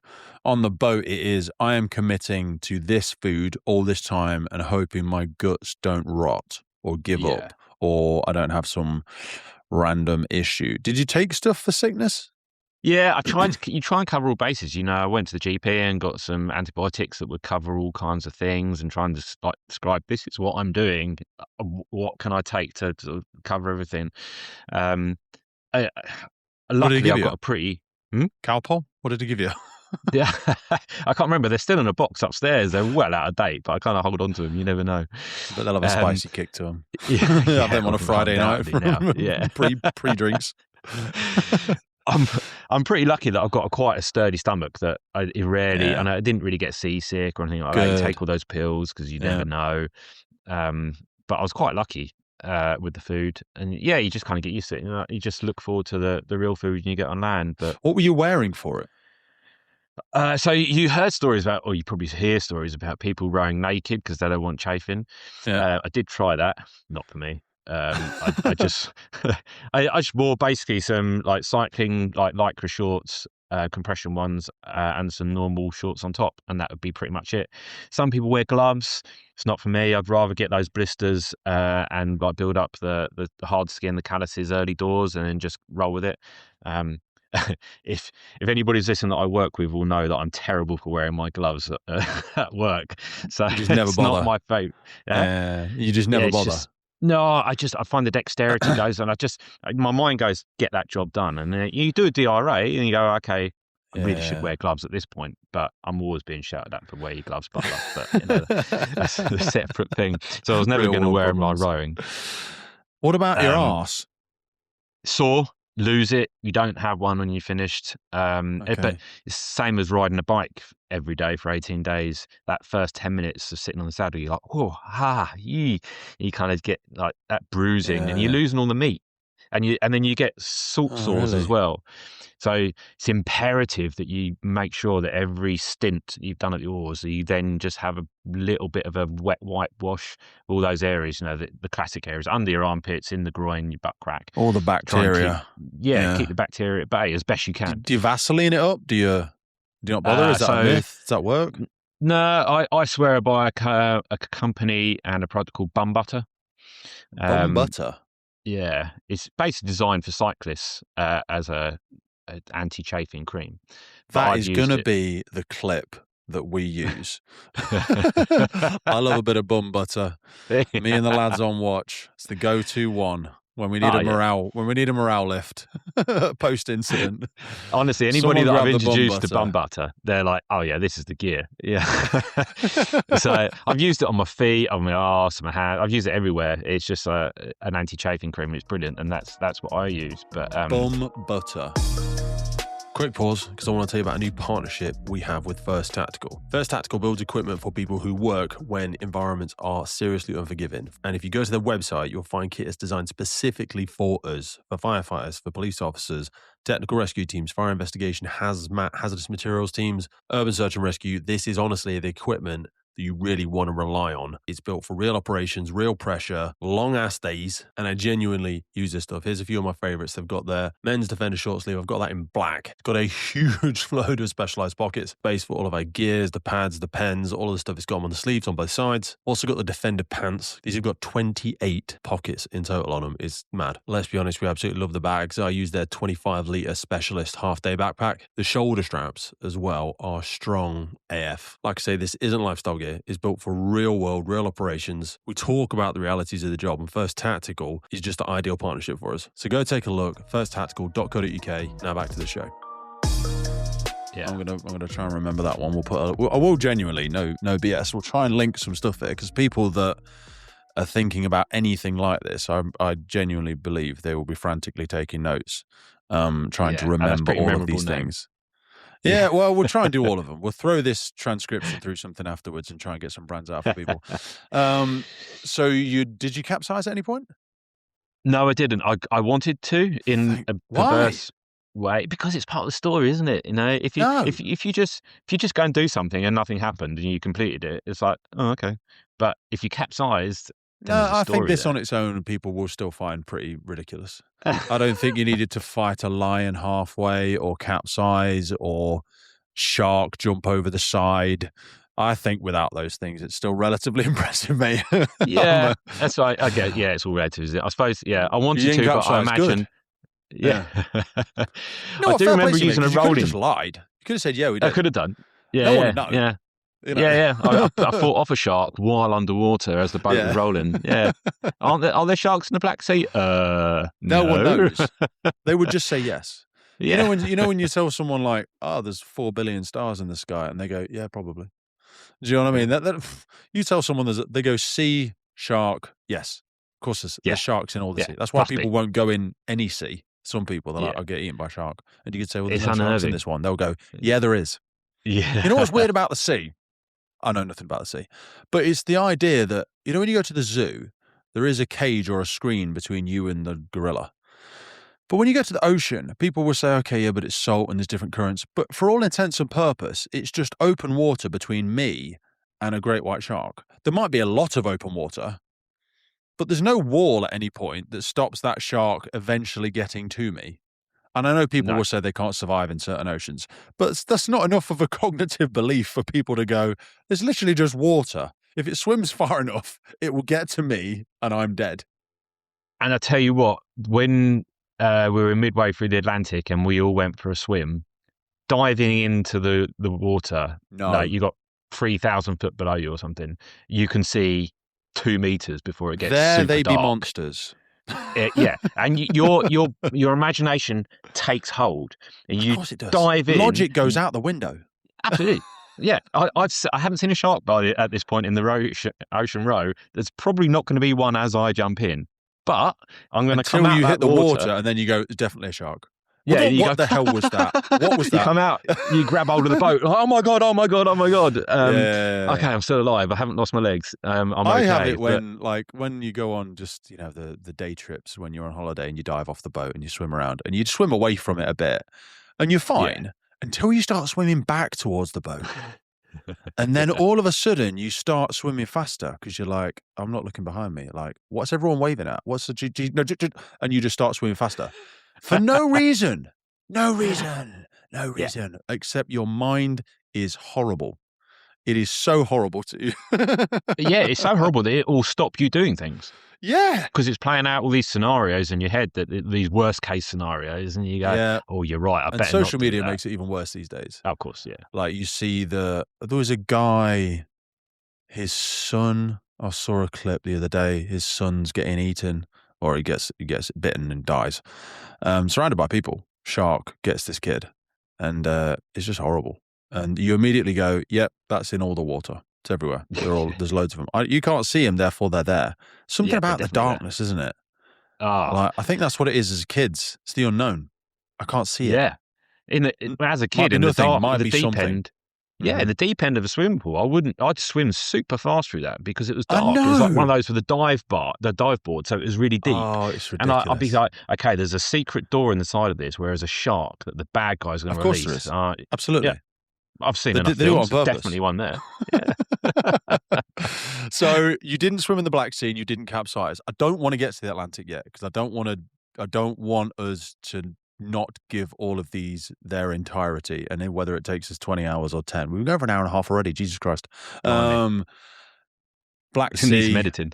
You got to the end of the Black Sea, and was the climb still on for this one? What's the break in time? Who met you at the end of there? Where did the boat go? Did you just set fire to it and say it wasn't mine? No one knows. Would have been a good idea, really. Have you still got it? No, it's out in America now, with this couple that wanted to buy it. But arrived in Batumi in Georgia, and the guy who was looking after the trailer for me, he came out with the Coast Guard. I came in, and actually there was like a rip that I couldn't quite cross, but to get the record, I needed to touch land without any other interference. So headed to this pontoon, tied it up to the pontoon, jumped in the water, swam to the beach, come back. And then I was like, yeah, now I'm stuck here. So the Coast Guard had to come and get me. So they towed me out of this pontoon and into the marina.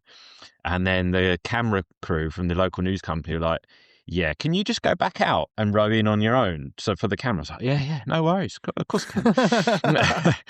And it was all quite surreal. Came in and they videoed and they're all talking Georgian, and one guy's translating for me, and then I have to go through like the passport control, come down specifically to see me and like stamp everything. And then I'm literally just finished it. I stink, I'm starving, and I'm being sat down with this news anchor who's asking me questions. Stupid thing you need to remember. I forgot my passport. Yeah. You know what I mean? I wouldn't even think about that. You forget. I would forget. Thankfully, it's one of the things I did remember. You must have the checklist of all checklists. Yeah. I've got, probably 150 of the things, but I can never find it when I want it. So they came, they met you, film crew, didn't understand a word of it. Yeah, did an interview, blah, blah, blah. And then I got taken off and like shown around the town. I was like, I just want some food. And then Michael, the guy who was sort of looking after me, he let me stay on his boat, a bigger boat with a shower and all that kind of stuff. Just filled myself with food. And then I had like 2 or 3 days just trying to sort of recover, get the boat out of the water and back onto its trailer. And then caught a train over up to Tbilisi and then over into Russia, shared cars with people that I met behind like outdated ruined buildings in southern Russia, and thinking, what the hell am I doing? Got across the border. So you were just thumbing a lift there. That was the transport. Well, yeah, it was like early kind of Uber, but you kind of all share. So they fill up a car and then do the crossing. So I was in this car with some other Georgians, and we got to the checkpoint in the mountains to cross into Russia, and they were like, I'll do the talking, don't worry about it. And then did you already have your bag of stuff for the climb? Sorry. So yeah, most of my gear, yeah. Was so that on the mate's boat, or was that in your car? So that was in the car with the trailer. They left that there so I could pick that up, so I could carry it over. And the Russian border police are like convinced I was CIA, or I'm like, well, I'm English for starters, so probably not CIA. But yeah, that's what you want us to think. Yeah, so thankfully there were Georgians what someone in the CIA would say. Well, that's it. Yeah, I've read some Tom Clancy books. I know what I'm talking about. But basically, the people in my car cleared it for me, like explained who I was, what I was doing. Yeah. So I got. Now we met him an hour ago. He was fine. Yeah, he's our best friend. We know him. Yeah. So I mean, that was all an adventure in itself. There's so much to that, but it's just a small facet of the whole story. So were you meeting someone for the climb? Were you going to do it yourself? Because what's the time window? You must be. It's all well and good going, I'll just catch a lift with someone, but what if I can't? I've got a time. Climbs have time windows, don't they? Yeah, they do. So I had to meet a guide from a company called Adventure Alternative. So there was another group of other people coming from different parts of the world, all joining us for the journey. So yeah, met them, and then we went and did some acclimatization climbs, got to know each other. All the time I'm just in shorts because it's sunny. Like, you're at the bottom of the mountain, it's beautiful. Like, southern Russia is so far removed from the image that most of us have of Russia. It's unbelievable. I had to question myself. Am I dreaming? Is this Russia? Because I was in a village with trams and coffee shops and live music and craft stalls, and it was Russia's sunny. Getting a really bad press at the minute, isn't it? Yeah, it is. I think the tourism's going to struggle for a bit. Yeah. for But it's probably such a a huge few years. country that it, it's such a huge country that it varies. You know, People say from that about Devon, America, where they're like, "What's yeah, America like?" And you're like, "Be specific. yeah, Where are you exactly, on yeah, about?" Because it's yeah, massive. yeah. Like, the culture's different everywhere. And Russia probably to even bigger degree, but Russia's I huge. still, yeah. Yeah. I mean, if you just look at a map, it's unfathomable how big it is. And Uh, the little bit that I saw was 80% not what you picture, and then the other 20% is what you picture. It's grey mm, buildings, it's dark, it's gloomy, it's miserable, and there's yeah. those vast spaces of nothing in Yeah. between the settlements. So, Um, given that the row was equally, if not more, petrifying, what was the decision? Climbs are a bit more controlled, I would imagine, then, because you say like you went with this adventure alternative, yeah, so on, yeah, yeah, which is a professional, disciplined, sort of structured, safety led expedition, isn't it? It doesn't take away yeah, from how difficult it was for you or no, no, no, anybody that did it with you, but that bit was probably a much smarter move because definitely, climbing, yeah. yeah, climbing is, yeah, like I'm trying to wrap my head around it because it's less likely someone will save you on the ocean, but in the same way, if you get lost on a mountain, it's equally probably as hard for people to get to you. It is, and you don't realise you're actually on a fine margin. So, actually, on the descent from our summit day or morning, me and these two other English people, we went off. We were like, "Yeah, we're getting down," and then got caught in a whiteout, and we didn't really know where we are. And you got like snowmobiles coming out of nowhere. You're like, "Holy shit!" And it was only when you look Mm. back, we were actually really close to the edge, and we didn't appreciate it. So and that's when Which most summit did accidents you do? happen. Did you do the west or the east? The West. You did the west summit. Yeah. Okay. Yeah, and it was amazing. But I'm glad I went with an organised team because one, I'd been on my own, and it was nice to be around other people Yeah, I bet. and sort of have conversations and chat and share the experience. Um, and two, I could just not switch off because it's a dangerous place to be, but I knew I was being guided. I just had to get my head down, get that ice axe in the snow, and just go. And then and I was fueled by the fact that I'd been planning this for so long, and I had all these ups and downs and things go wrong, and here I was about to get to the summit. I was about to stand and look down on everybody in Europe. Literally, I was as high as you could possibly be, and that fueled Yeah. me. And on that summit morning, it was like minus 23 or something, and like my beard that I'd grown on the road had frozen to my snood, and I was having to defrost it with the steam from my coffee, and like it's just. And I got to the top, and then just this compulsion to take off my shirt. I mean, it was I cold, saw it. Yeah, that's but we'll, I was we'll like, share that "This is photo. like Well, we'll this share your website. People can see them all. But yeah, that I like your release." tattoo, by the way. I've When got did a few more since then, but when did yeah, you get that cheers. that chest piece? That was in Rotorua in New Zealand. That's a really cool piece, mate. Looks really good. Yeah, there's lots of meaning and stories and little facets to it. My tattoos Um, are all rubbish. They do mean something to me, but none of them make any sense these days. They're just they should be for you, I think. But yours it looks really cool. Yeah, Um, and subsequently on tattoos, like my right arm now, it's got imagery from all the different journeys. I hope So you've left some space. well, there is, but I'm thinking, okay, I'm gonna have to do my left arm Yeah, at the some other point, I left think. arm. But Still young in the big game here. So you did the West Summit, didn't you? You said. yeah, Yeah, so you did the West Summit. So I'm just looking at it now. There's Mir, Garabashi at 3.8, and then you've got Shelter Maria. Pastukov Rocks is the last stop, is it? Before you then do the long summit climb? yeah. So you're in like the saddle, and then you sort of climb up. Yeah, that Um, last bit looks really steep. yeah, yeah, and but Yeah, you sit no, in the saddle yeah, between the East and the West Summit. yeah, I bet it's yeah. cold in there, though, because I bet the wind whips through it. Yeah, really cold. We paused there for a little drink, and that's where I was defrosting my beard actually. Um, Yeah. but yeah, it's the last bit. It's kind of there's no vivid memory of that last sort of bit up to the very summit because you just Okay. like your head down and you're just like I'm in this zone. I'm almost there. You're trying to take in the scenery and like the enormity of it, but you just like just get to the top, just get to that top, and just let it all go. And it This was amazing. one, again, like I say, it's the highest one in Europe, but you don't need to do oxygen supplementation with this sort of one, do you? No, It's right no. on. You can get away with that altitude Yeah, without bottled and oxygen, I it's think. yeah, and it's a sort of steady climb as well. Like Killy, you go from 0 to 100 Hits very, a very quickly. vertical fast, doesn't Yeah. it? Yeah. Whereas Which you're is very already much in a the climb. Some of this yeah, is looks like a climb though. Some of it looks like a hard ass walk. Not yeah, walk, but you know what I'm saying. yeah. Let's call it a walk. It's what it is. Yeah, yeah, yeah. But yeah, it's beautiful. It's cold. It's exhilarating. What And do you yeah, wear for it?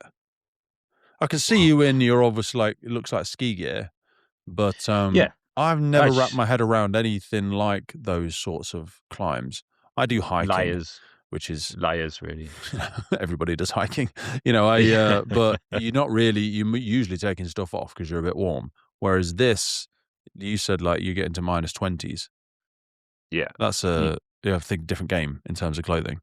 Yeah, and I didn't really have any specialist gear. I had a North Face jacket that I bought online that was just something you'd see somebody walking down the street in the winter here, let alone like up a Really? mountain. Yeah, and I was in a shop in I don't know, probably Georgia or Tbilisi before I left, just like in a sports shop trying to buy a few extra bits 'cause I didn't really have enough, and I just hadn't thought about it enough, and just thought, oh, okay, I need some trousers or something. What do you wear on your Um, feet? I just had some Scarpa hiking boots, which had like the little Hiking boots. divots. They had little divots though for you to put crampons, like Yeah. external crampons to attach to it. So they were kind of the right thing, and they were really comfy actually, They don't get and they were wet. fine. But yeah, well, they were sort of Gore-Tex kind of thing. But Yeah. yeah, get a bit damp, but wet feet's wet feet. Just deal with it, don't you? Just Yeah, I don't know. I'm just talking the myths and the mystery of frostbite always worries me a little bit. yeah. I think if it had been an extended crossing of the Arctic, Mhm. I'll probably get better gear. But for a commercially accessible climb up a mountain, I didn't worry about it too much, How long really. did it take to up and down? I think with all the acclimatization, I think we were on the mountain for 10 days. 10 You could do it a days. lot quicker. You could do it a lot quicker, but But um, still, that's incredible. That yeah, must have been a really euphoric, tearful moment to finish. yeah. I think you can see that in the picture of me with my shirt off and my dreadful suntan lines that I've got going on there from sitting in a boat every day. You can just almost feel the emotion coming out the photo. I think certainly that's how I Yeah. relate to it. But then it was a mad dash home. After that, it was get down the mountain, um, celebrate, and then I got back to Tbilisi where one of my best mates, those people that you phone when you need to hide a body kind of Yep. people, mate Rudy, he flew out. We had a day in Georgia, drinking, celebrating, and then we basically just drove home back to work. We had like 48 hours more or less to get back to work, and Wow. then got Have a home. shave and back on parade. Yeah, back on parade. Yeah, and that's how I like to do it. Like you take all those there's lots of mini adventures where you Yeah. have your 4 days off. And you think, what can I do in those 4 days? Yeah, yeah, And yeah, then yeah, yeah. And there's cram levels it to it. in. There's levels Yeah, to and then that. that last morning, I'm cycling into the yard at 8:45. Like, I made it. Quick shave on parade, and people are like, that was close. I'm like, yeah, it's good that I'm here though. Yeah, it's fine. Jesus. I was thinking this concept of outliving people. And I think you're someone that's outlived a lot of people. And what I mean by that is it ain't nothing to do with age. No. How much have you lived? How Yeah. much of this juice are you trying to squeeze out of that tube? You're trying to squeeze all that. You're trying to snap the spine of it and suck the juice out. Do you know what I mean? Because we want it. How much You of it do you want it, want? You know? and you don't know when it's going to end. When's this roller coaster going to end? You've got absolutely no idea. You might And have I all these think the grand plans. more that you do, the more you realize you could do as well. And I don't Yeah. mean like, I Oh mean, yeah. some people might take that perception as business, they might take it as whatever, but I just mean like, the more places that you go, the more things you see, the more you realize. I think the same with knowledge. Like, the more, what did someone say to me? They were like, the more your island of knowledge expands, more the shore of ignorance does as well. Like, the more Ooh, you deep. realize, the more you learn, the more you realize you don't know. You know what I mean? Yeah. Until you go to that country, until someone hears your story today and goes, "Oh wow, I'm barely scratching the surface." Do you know what I mean? Of my potential. And I go, yeah, but surely someone did all the prep. And then Scott goes, I mean, I kind of just threw the boat in. I hadn't actually done any training at that point. And then and you're like, oh, right, damn. Do you know what I mean? Sounds reckless. Yeah, but it also strips away so much of the coulda, shoulda, wouldas if I had time, resource, endless money, Mm. whatever. Do you know what I mean? Oh, it's like anything. If you want it enough, you'll find a way. People say, "Oh, yeah, I don't have time to train." Well, people just get up earlier. Yeah. You're here talking with me, but you've already been to the gym. Some people are, "Oh, I Mm, can't. I wouldn't have enough time. I need to do that a bit later when I've got a nice." Not everything's perfect. You can't. It doesn't all just fit into this wonderful narrative. You just have to yeah. go right. Okay, I need to find. I'm gonna have to just head off and go and do that. Make time for it and get it done. So I it's how you often say approach to it. people, don't make good the enemy of perfect. Because actually Don't most make good the most enemy of perfect. yeah, because most Mm, people wait for a utopian solution when mm, realistically, if you look close enough into most people's stories of success, they've just taken the 80% every time and rolled it. Like they've just progress is the metric, always mhm. forward is the narrative. Do you know what I mean? Yeah. Most of your story so far is just failing forwards. You know what I mean? Yeah. Yeah. Boat wasn't going to make it. This didn't work. Couldn't get the special sat nav thing and just did this instead. Do you know what I mean? I had to swim back out from the shore to get my, it's just a series of always forward. And I say that as a compliment because Yeah, no, most take it people that will way. take those, most people will take those as a reason not to. You know what I mean?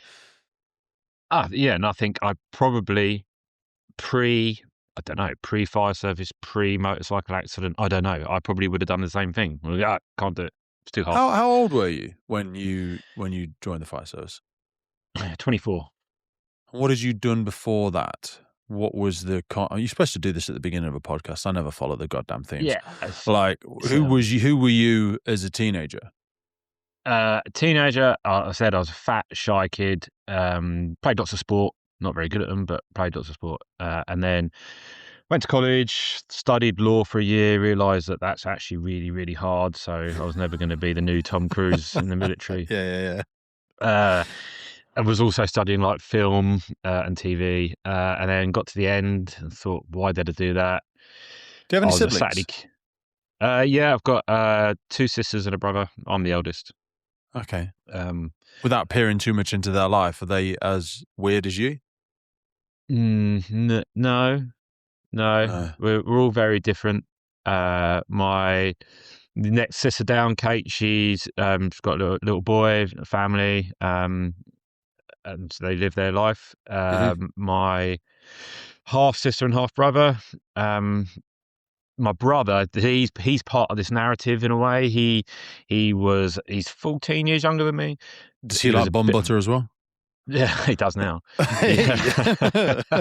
Yeah. He was a bit of a Me and my bum, brother funnily do enough. everything together. Yeah. Everything together. He's a great Well, kisser. no, actually, because there's such a big age gap, Yeah. he smoked too much weed. He's going to be a DJ. He's going to be a motorbike mechanic. Didn't really know what he was going to do. And he said to me one day, he said, "Bro, I want to do a journey with you." And I was like, "Okay, no problem. I'll come up with something."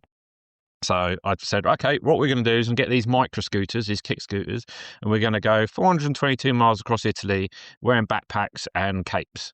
And he's like, "Yeah, okay." Never really thought too much about it. Day two, he won't mind me saying he was crying. He's like, "Oh, I can't do this. You're tougher than I am. I Oh, need to bless go him. home." Gave him the chat. I said, "Look, you're not listening to me. You're not eating any food in the morning. You're not putting any fuel in your body for like 35, 40 miles of kick scooting in Italy in the heat." Um, Gave him the chat. I'd broken him basically, and I built him back Yeah. up. Next morning, he listens to what I'm saying. We do the rest of the journey. I'm the one with stitches in my face, and he's untouched. And we get to the end, and everything's great. 2 weeks later, he phones me out. He says, "I realise I'm actually quite capable. I'm going to join the army." And I was like, "Come again? What? Where did this come from?" So now, he's got promoted a few times. He's got a wife. He's got a kid, and he's doing really well. Fair And like, play to him. What yeah, an awesome bloke. exactly. And if Nice. you could take away any of my records of achievements, like helping, being that one tiny little facet of helping my brother find a future for himself and a direction. That's Mhm. the biggest achievement for Mhm. me. For And you, it's but really not. also for him, and he had to do that. None of this. So obviously, I don't know your brother, but on his behalf, he had to choose to do that as well. He did. Do you know what I mean? Yeah. Because how many? I think I even said it to you, for God's sake, the first time we chatted. I think I was like, "Dude, I'm fancying this. I'm fancying that." Yeah, right. Well, I didn't do it, did I? You know what I mean? I went and did my other stuff, and other people go, "Oh, well, it'd be hard on yourself, Pete." That was still as impressive. But my constant torture with the privilege of doing this is I meet and talk to so many incredible people, and they do make me a better person. You make me a better person having this conversation and just giving me this insight into your world, and I appreciate that. But it also comes with the double-edged sword of feeling like a bit of a pussy all the time. You know what I mean? And I do stuff, and I have done other stuff, and I still want to do stuff. And before we just carried on again here, we exposed how much younger I am than you, despite the fact I look older. Um, and it's That's up my to you where perspective. you. No, it's a lot of people's perspectives. It's up to me where I am in my story, and you and everyone listening to this. Do you know what I mean? Is this the start? Is it the end? Is it the beginning of the end of everything's the beginning of something new? Do you know what I mean? Mm. And life has whatever chapters you want to write, really. But I find these conversations so motivating. You know what I mean? They're just, for me, just having the conversation with you, it's like a treadmill conversation. We can talk we'll probably end up talking for 2.5 hours, and I was probably ready to run through a wall at the end of it. Do you know what I mean? Because it fills you up. It fills Yeah. you up. Hopefully, yeah. If you can have the humility to swallow it and go, wow, Scott's story is one.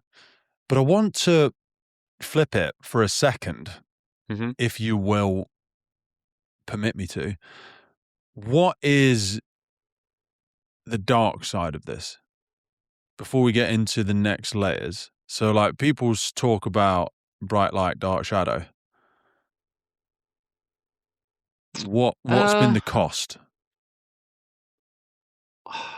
that's pretty. It's hard to say. Really. It's not. It seems shallow for me to say that I've not thought about that. Okay, Um, because there is always a cost to these things, always. and the cost would be I've spent less time with my wife. Okay, Um, but I like to think we got the balance right. That we don't have kids, so if I'm not doing one of my challenges or training, we'll go travel, we'll go on holiday. was it a And it's conscious decision not to have children without getting too personal? yeah, yeah, very much like the first date. Louise was like, "Just so you know, I don't want kids." I was like, Okay, "Okay," and that's who we are. And I think on a deeper level, you will probably miss out on certain things by not having kids. But and people that I have like kids will to, also miss out on stuff. I've got a daughter. yeah, And exactly. You she's you can't one of the have best things in my life, one of the everything. best creations. But there's no solutions, only trade-offs. Yeah, you Everything is can't a have everything. trade-off. You just don't. Me having this conversation with you right now is an unconscious decision not to be doing the other 1,000 things I could be doing with my time right now. And but we all get that choice. It's whether you're making it consciously or whether you're just stumbling through blindfolded going, oh, I am a leaf in the wind of life at the constant, you know, effect of everything around me. Well, that's because you're not even holding the goddamn steering wheel. Yeah, Do you know what I mean? I couldn't agree more. Yeah, And I think a lot of yeah. people do that and fumble through, and they've done something, but they're like, I don't even know if that was my decision. I mean, I don't know if I even wanted to be a doctor. I don't know if I even wanted to be a whatever. Mhm. Some people get promoted, and I speak to people at different levels of organizations, and sometimes after the chat, when we just do the little sort of wrap up offline, um, sometimes it's a bit morose. Sometimes often it's not. Mm. But sometimes if they've retired, sometimes they might have a reflection period of, I think that last bit was like bullshit. Like, I'm not even sure what I was doing not like the Wow. conversation, but like Yeah, yeah. some of them have a reflection on their career and go, I think I was just treading water for the last 10 years. I don't think I wanted to do it. Actually, a lot of them say like the best time I had was when I was on station. Yeah, and I'll argue You with that hear with a that, lot of don't you? people. Yeah, You get yeah, that. They're like, I never should and have left the there's watch.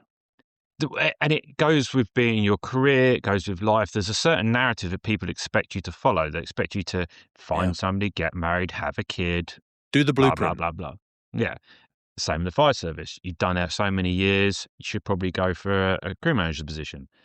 Well, I might like to think I could do it, but I don't want to Yeah. do it. I love being a firefighter. I Yeah. love being the slightly blunt, sharp end of the stick. I like to be the one who's kicking in the doors and things like that. And You I think, know, the overtold story of the fisherman, don't you? remind me. The fisherman who goes out every day, he fishes for an hour or two in the morning, catches just enough, sells a bit at the market, and then he has the whole afternoon off, and he goes with his wife to the friend's house. They cook their own fish, and they just spend time with their friends and family. And he meets a Mm, businessman from America, and the businessman goes, "Whoa, like you're onto something here. You realize if you got a bigger boat, you could earn more fish, sell it at market, and make more money." And he goes, "Why would I do that?" And he goes, "Well, once you've done that, you could buy a fleet of boats, and then you could manage the team that does that fleet of boats, make even more money, and then eventually mm, you could get your own factory, and you could start packaging the stuff. And then at some point, maybe in 10 or 20 years, you could float that on the stock exchange." And he's like, "Well, why would I do that? Because this is the best bit. After about 20, 25 years, you float it on the stock exchange, you sell it for millions, right? And then you could just fish for pleasure if you wanted to. And then you could literally like probably stop, like just finish at like 11 in the morning, just spend time with your family and your friends." And he's like, "But I do that now." mm.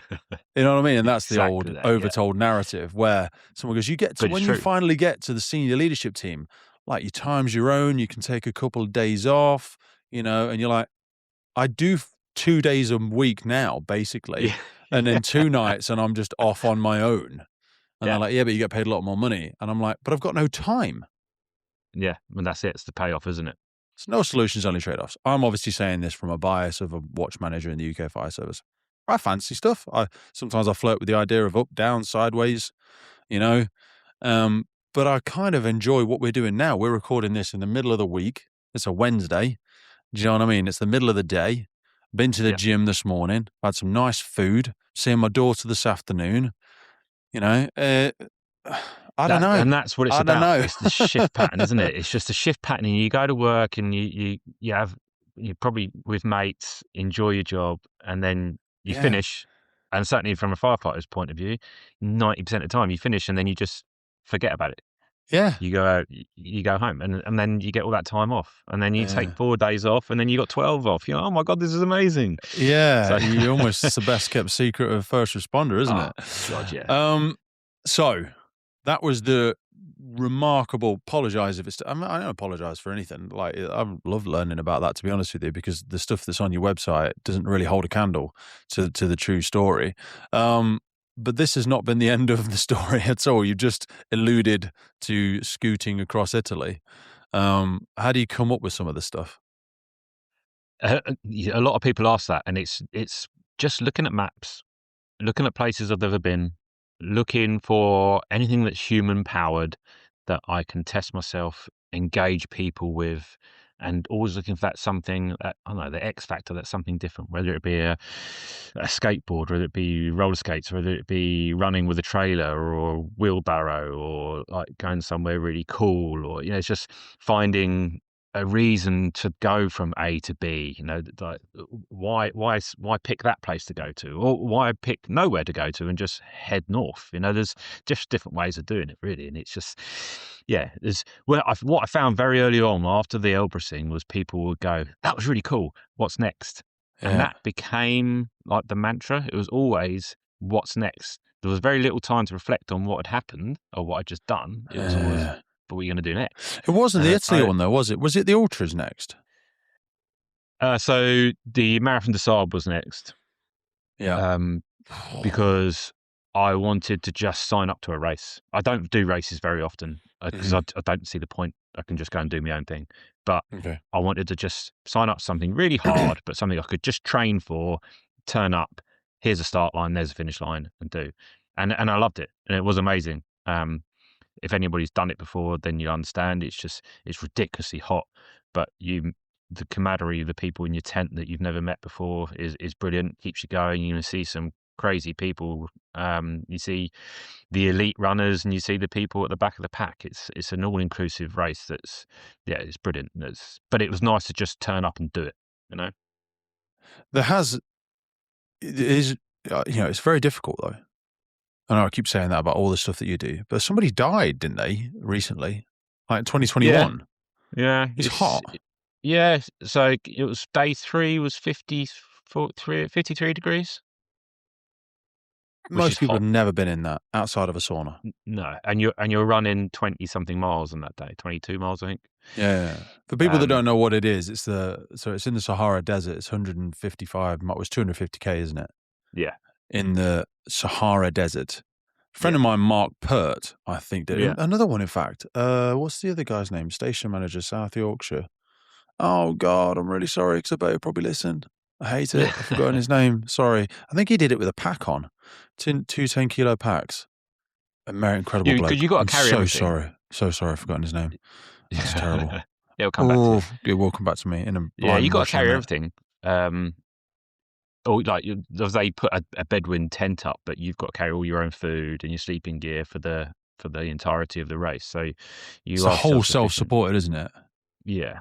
Yeah, so there's water stations because you can't possibly carry enough water, but other than that, yeah, you're carrying your own gear. That's So mad. people's packs vary in weight and size depending on the comforts they want. Like I James took a Bull. James Ball. There you go. Sorry. James There you Bull. go. Sorry, Station buddy. commander. Yeah. Sorry, James. Told you I'd remember you. I love you. Carry on. I apologize for interrupting again. But I've got to get people James would out there. take different levels of comfort. So I took a pipe with me, an old school smoking pipe.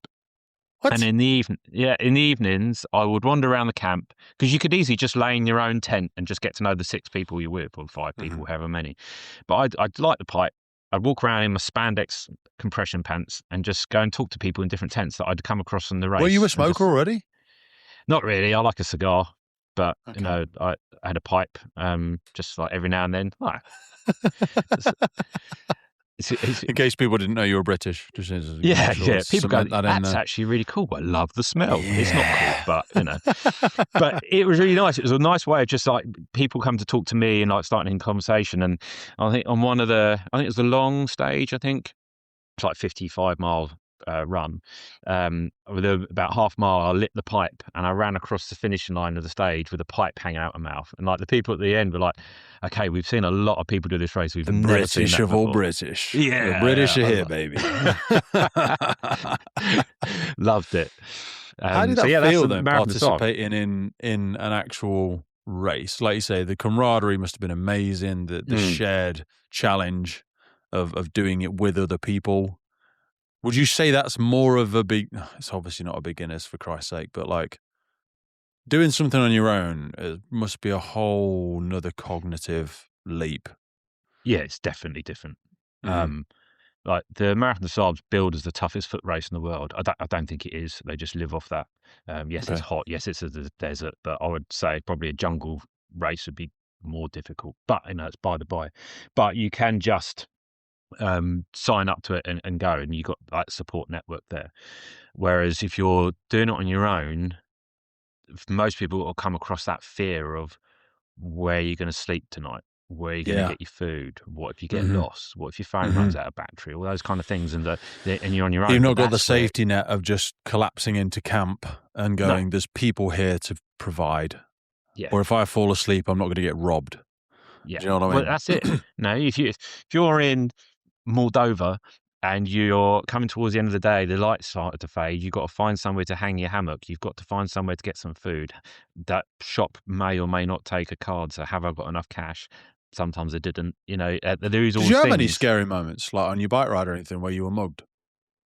No, no. Like Oh, wicked. there was an amusing moment on the bike ride where I think I got to the end. I was following the Danube for a lot of it, and I got to the end where like the signs got a bit confusing, and these 2 guys in suits got out of this car that was just like this unmarked car and walked up to me, and I was like a bit like your size, big dudes, and I was like, all right, and they're Hello, like, oh, mate. yeah, they're like, are you lost? I'm like, oh, I've just been following the signs for the Eurovelo, whatever it was, and he said, oh yeah, the sign's got a bit rubbish from here. Follow me if you want. I was like, what do you mean? He said, I'll just follow the car. So another How two about massive, no? yeah, these another two more big dudes get out of the car in suits. I'm like, what the hell is this? Turns out they were police, so they put the blue light on the roof, and they said, "Just follow me." And I'm cycling through the city on a bike, trying to keep up. They're forgetting that I'm a cyclist, and they're in a fucking police car. And and it just went from like, Ah, okay, I'm in the country I don't really know, yeah. and there's probably an underground theme here, and then these Does blokes, and smelling then like a homeless man help? yeah, maybe the People might be lycra. less likely to mug you. They're like, he hasn't Yeah, got a pot to piss in. I'm not. yeah, let's There's get the nothing state worth of him. real robbing here. Yeah. Or I just get the bum butter out and go, can I help you? And they Yeah, go, they go, okay, see you hello. later. Yeah, just start Or we go rubbing the the other way, of crotch course. Yeah. aggressively. All right, But so it's not as no, scary. Or yeah, you do hear the horror stories. That's all. you do. And it'll happen. I remember reading about Mark Beaumont, who cycled around the world. He's done it Yeah, twice. And he went through like Afghanistan, no problems, gets to America, day one, gets mugged. yeah, And knocked off his car in day one. And you're like, that's meant to yeah, be like the beacon of the free world, and the worst things yeah, happen there, So yeah. I thought about that when I was in Vietnam. Like the kindness of the people, mm, beautiful people. yeah, It's mad. wonderful, aren't they? Yeah, it's crazy. Just a segue.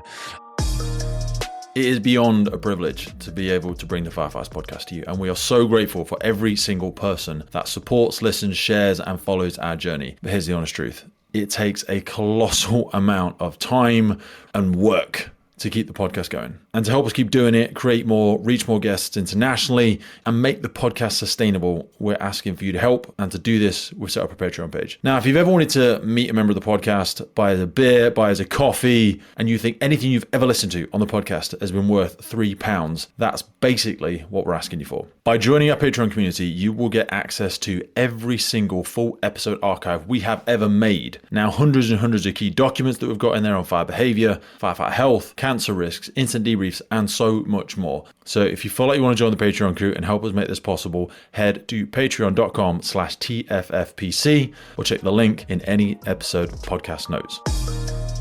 So Marathon to Saab, nailed that.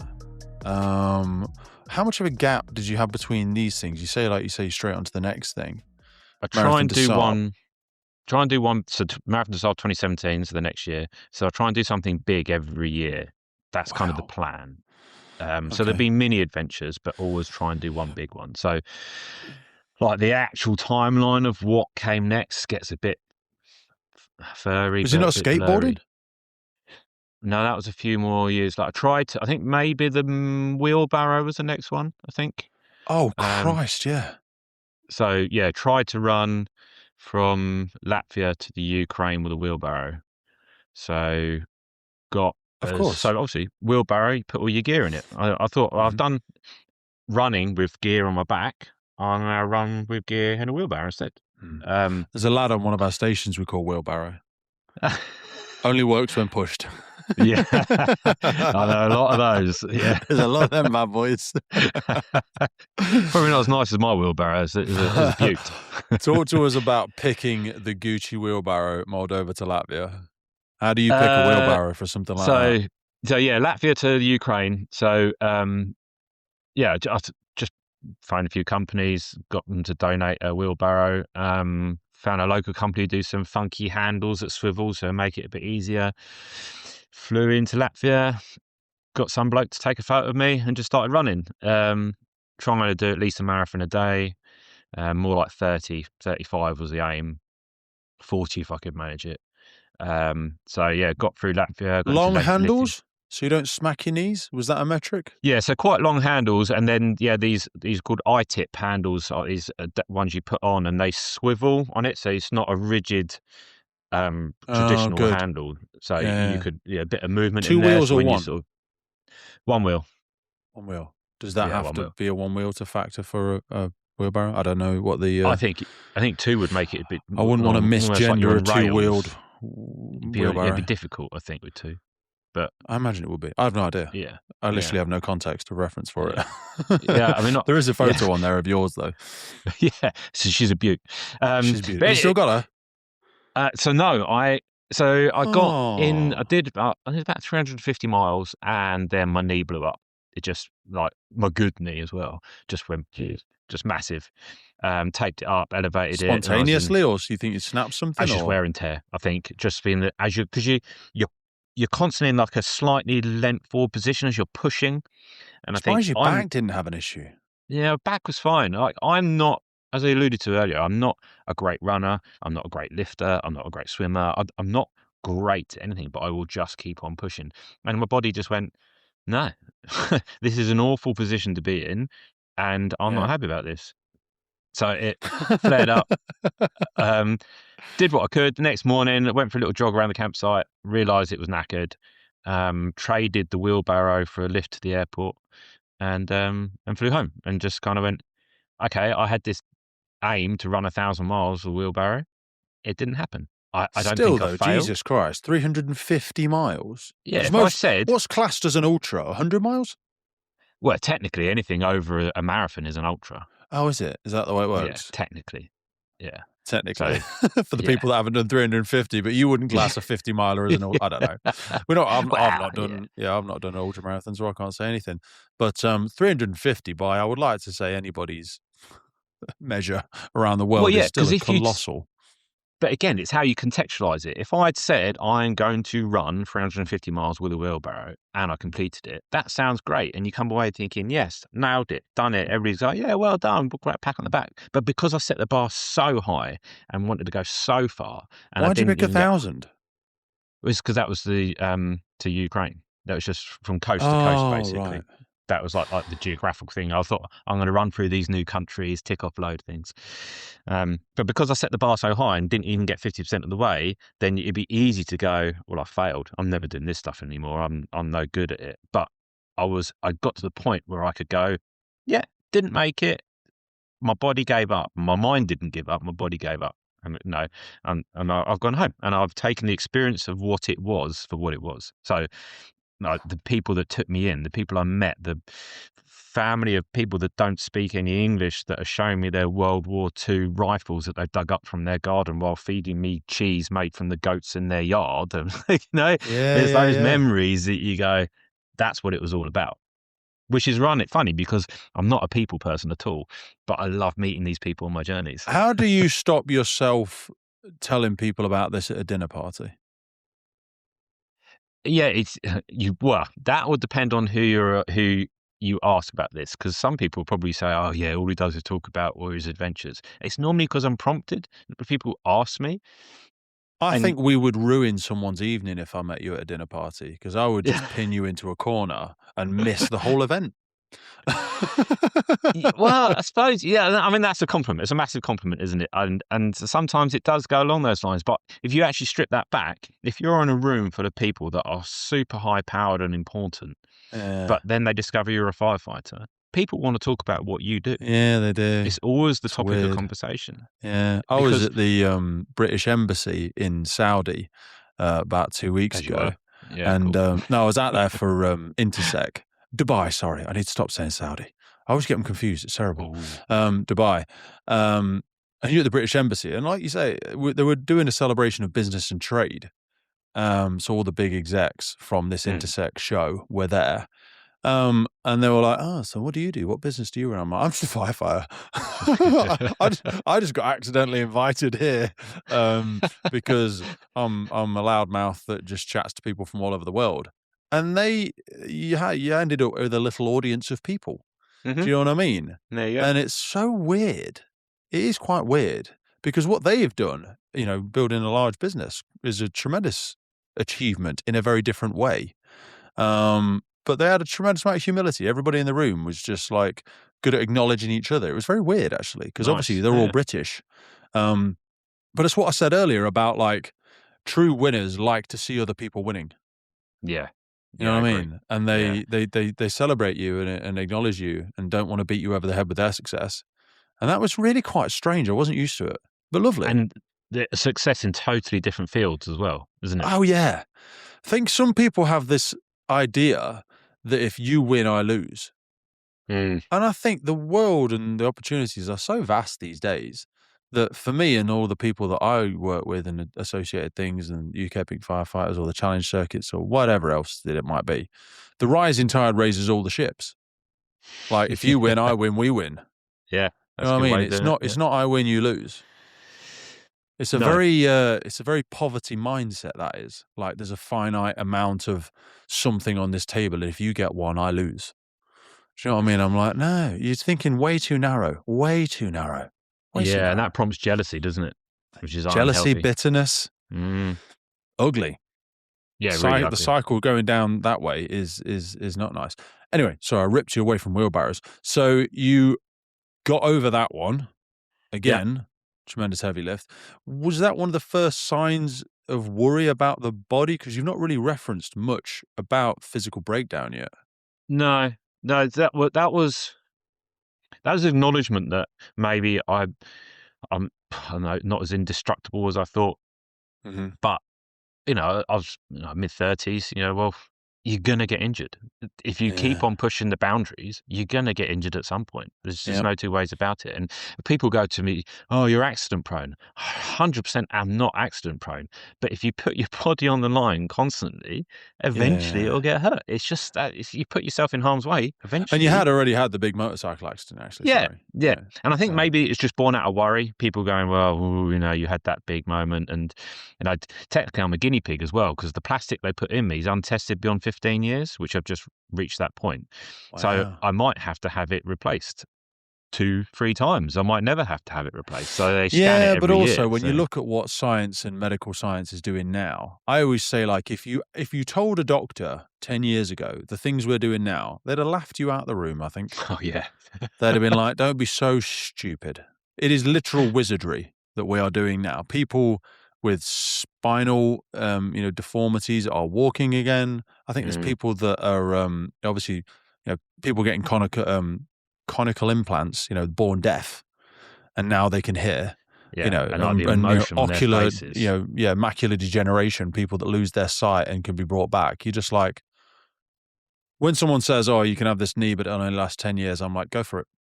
Yeah, have it. Because in 10 years, we'll come up with something else. We'll come up Yeah. with something else. And I'll solve that problem then. Do you know what I mean? I don't want to wait until I'm 50 and then get the new knee and just live 10 years of pain now. Do you know what I mean? Because by the time I'm that age, if I even make it to there, do you know what I mean? If I you want make it it, now. exactly. I want it Mm. now. Yeah, I wanna Um, carry on. I wanna keep on doing my thing, so what was the recovery for the knee? What was it in the end? It's just overuse. Basically, the, tendons of the patella have just been aggravated just through overuse, Tendinopathy. basically. Yeah, Yeah. exactly that, yeah. I had that in So my right patella tendon. It snapped off the bone. So as I didn't slow down quick enough, but it recovered. Yeah, it just took a long yeah, time. so I had that when I was a teenager in my left knee, Mm. and I'd also had an operation to remove a bit of bone that shouldn't have been there in my left knee as well. So it's always tends to be on the left-hand side. And then so it was the first time my right-hand side of my body had gone, "Nah, I'm not happy about this." I was like, "Oh, okay, yeah, okay, that one's has its Now weaknesses." you say that, all of mine's down the right, actually. There you I've go. torn my right pec off, I've torn my right knee, and my right shoulder that I was talking to you about is twinging like nobody's business today. Don't know why that Mm. is. Random. Obviously, I'm right-handed, so I don't know. Well, I'm Who knows? right-handed, but yeah, there you go. Skateboarding.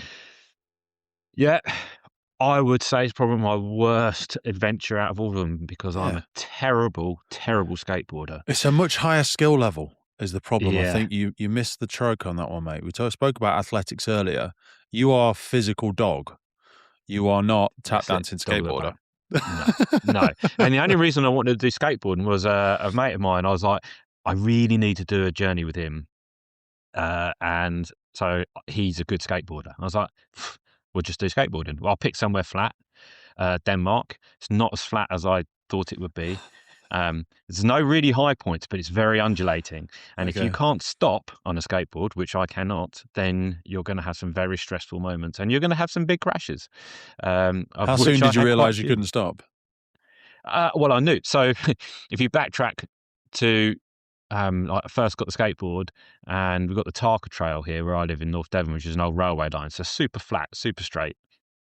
I done about 200 meters. Probably the first time I'd have been on a skateboard since I was, I don't know, 14, something like that. And yeah, I fell off and broke my leg. I was like, It broke your leg. right, yeah.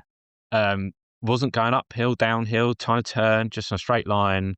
And apparently I skate all wrong anyway, and just came off. And Evidently. so yeah, and then the local yoga instructor was, he went past me as I was sat on the floor, and he's like, "You all right?" And I'm like, yeah. And he was going off to teach yoga where my wife was, and he turns up at yoga, and he's like, "Louise, I've just seen Scott on the floor." So when she came home, she looked at me, he's like, "What have you done now?" I'm like, "I might need to go in A&E. I think What I've did you broken my leg." Huh? What did you break? The fib. Oh, so lower leg. Yeah. That sucks. Yeah.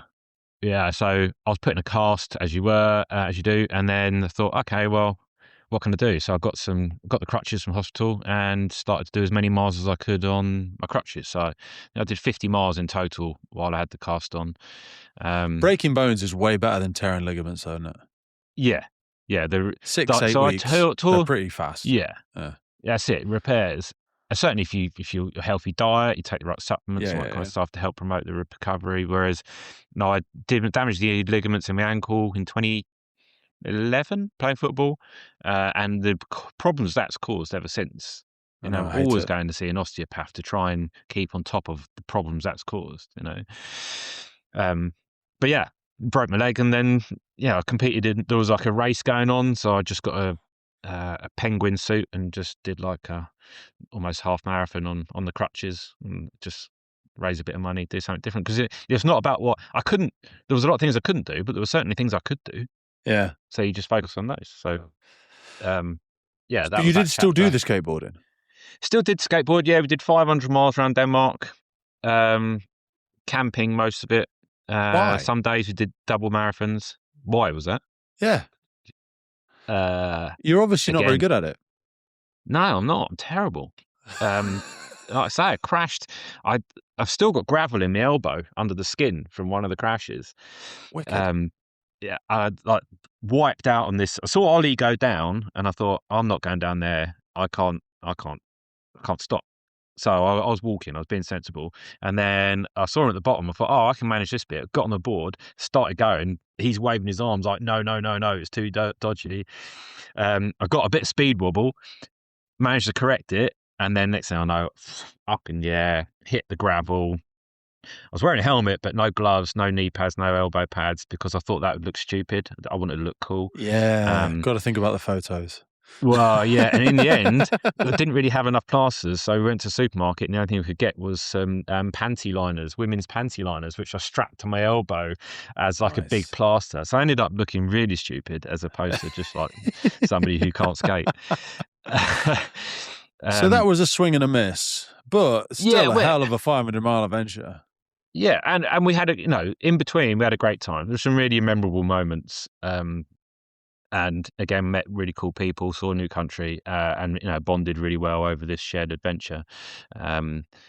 He's not wanted to do another one since, but that's by the by. I haven't spoken to him in a few years, but never mind.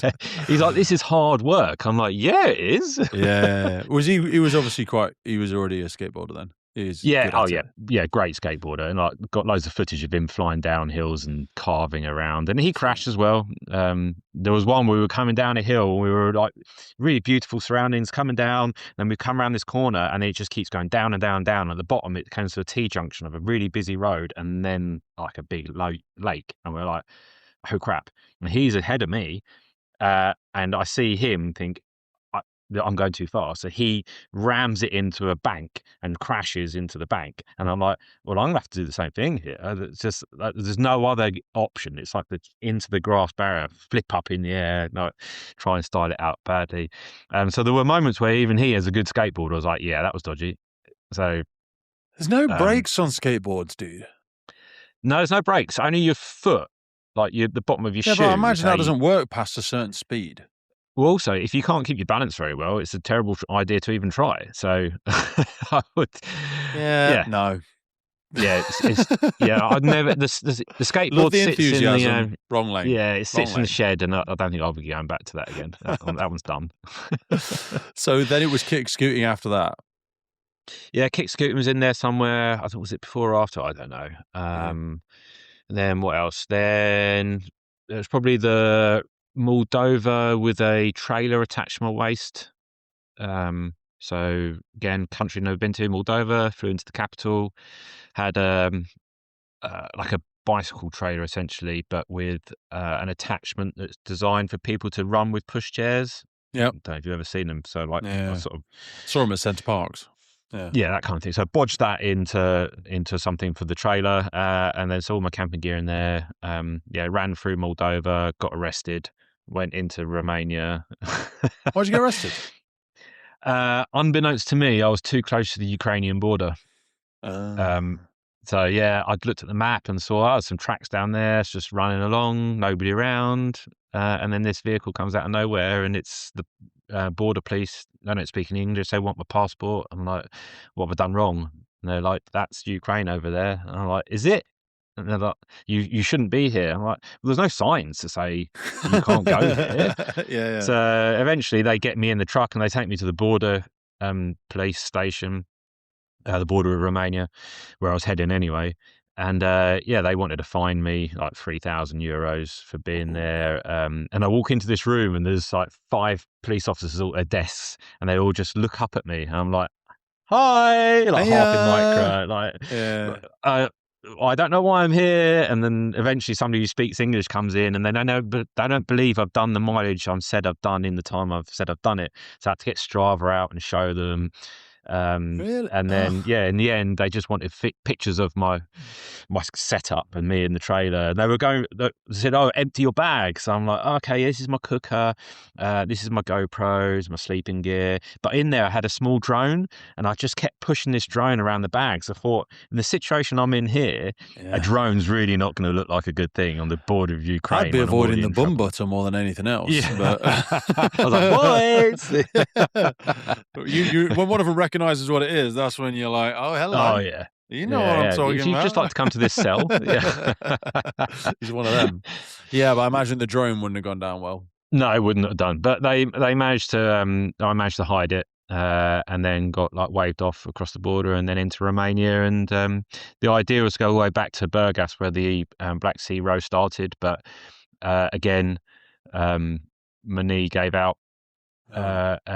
So I got to Constanta on the Black Sea. So I still managed to get to the Black Sea. So it was cut shorter than I wanted, but I Mm. still had a great story. Met some great people, but Yeah. again, just the load on the body and that the way that the weight was on my hips and I was having to pull all the time. It was Mhm. just another. I'd love to go on a run where I just run and see how far I could go without any of that extra loading gear. That'd Yeah, but be now is that why you transitioned to the bike after that again? Because did you go bike with Tanzania after that? Tanzania, yeah. Again, I want the guy called Matt that I work with. He was at Slough Fire Station, and yeah, I just like this dream. I'd seen this thing about bamboo bicycles, and I thought they're cool. So I tracked down the guy who makes them. So yeah, we bought the components, flew out to Rwanda, crossed the border into Uganda, stayed with him for like 4 days, building the bike in his little mud hut.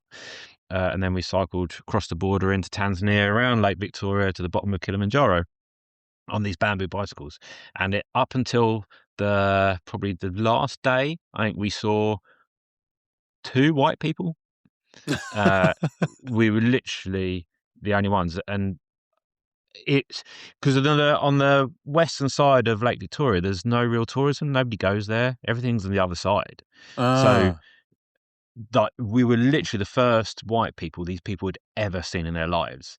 You'd go into a little shop, come out with some water, and they'd be like, they'd touch your skin, like where your tattoos are, and like they're like blown away by this ink and like the color of your skin, and just and it was it was a really weird situation where I was in the minority, like massively in the Yeah, minority. yeah, You know, yeah, in yeah, England, as a yeah. white bloke, there's almost everybody's the same. Throw a stick in the Uh, air, yeah, you hit one. yeah.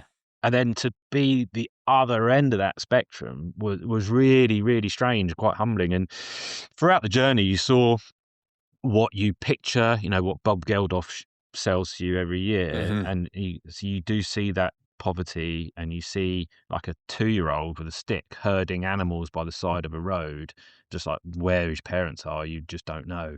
And Mm. you see like people are just working in a rice field all day long, but when they see you come in, and they're just like this massive smile comes on their faces, and they're just waving at you. It's It's it's humbling, weird, really isn't it? humbling. Because I think there's a thing where we try and apply Western expectations to countries like that in an assumption that we're going to solve their plight. But Mm, there's sometimes, like I say, when I went to Vietnam, it was similar. Like they seem to be significantly happier in a strange way, and they're more humble. They're significantly more grateful. Um, and also, like you say, the Bob Geldof side of stuff, incredible work, obviously, all those people do. But you have to wonder why all of that money doesn't get to the people that need it. And I can only imagine, I don't know, but the internet suggests, there's a lot of governmental corruption that goes on. The aid never makes it to the people in some capacity or another. I'm sure that's a story in different countries. But yeah. yeah, it's not through lack of trying from the No, public's donations that these no, it's places not. can't seem to be And solving their problems. a lot of money is raised for a lot of good causes, and we were raising money very specifically for a school to be rebuilt. That was like we wanted it to go to somewhere we could tangible, we could see, and like the Yeah. people around it were really great and everything. But when you talk about people being happy with their lot, with what they've got, we saw nothing but smiling faces and happy people, despite them on our terms not having very much in the western part. But then as Mm. soon as we got near the commercial area of the animal parks and Kilimanjaro itself, the the attitude change was night and day. Suddenly Really? it was money, give me your money, like from these kids. Like Wow. there was these two tribal kids, they like they're big sticks, and we were cycling. Matt was in front, and one of them just started shouting, "Money, give me your money!" And we both went, "No!" So Matt went past, and this kid with his stick took his massive swing at me, hit me across the back. I slammed on the brakes, ditched my bike, and like the red mist has come down. I've just been whacked across the back. So I started sprinting after this African kid.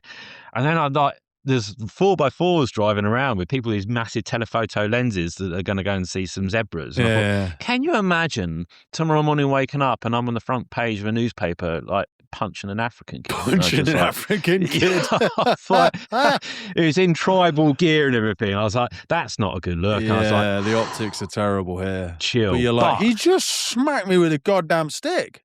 yeah, look at the red mark on my back. Like, it was like he properly whacked me, you know. But that only existed where Westerners Mm, would be, and I don't feel bad about for the kid or what happened, because yeah. he's been told these people have money, they're here, they owe you. You've got this, they've got that.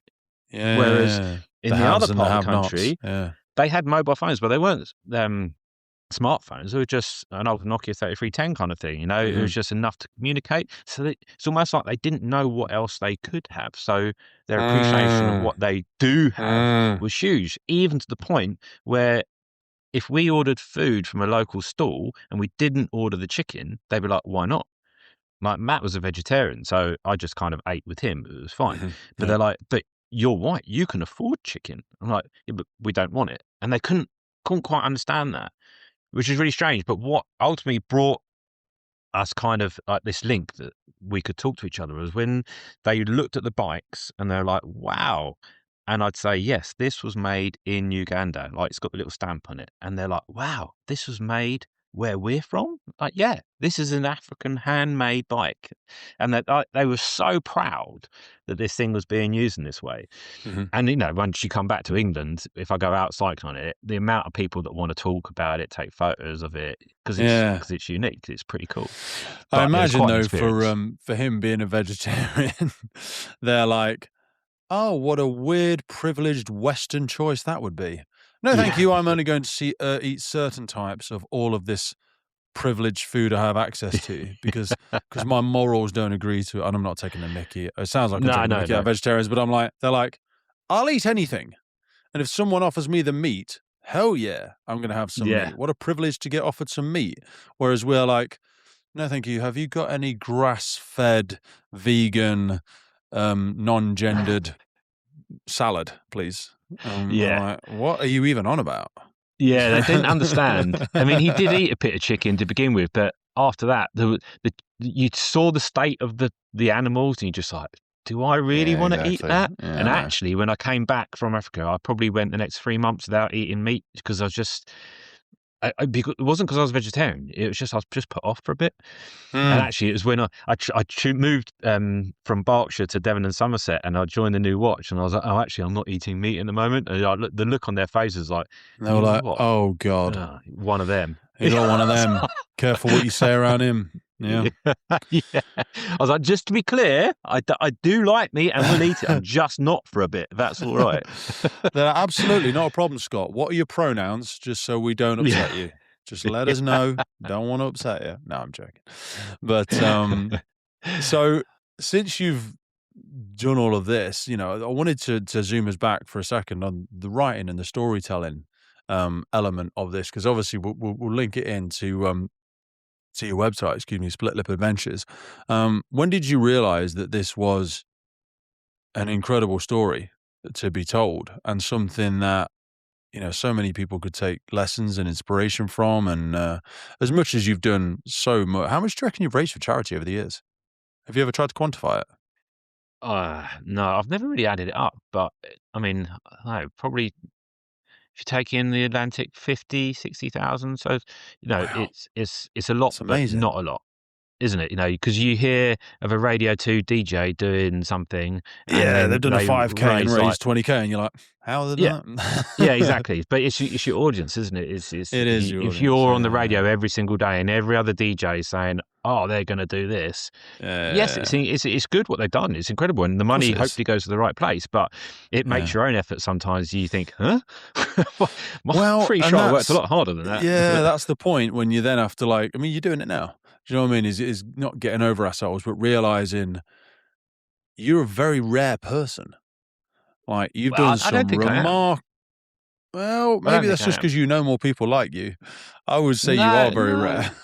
No, I'm just a regular guy. I'm just a regular guy who says, I can give that a go. I don't look for excuses to try not to do it. Sometimes I will, I guess, but it's, I choose to do something. So if I choose to go and run a half marathon before work, just get up a bit earlier, I've chosen to do that. I'm never going to be the fastest one, but I've just chosen to do it.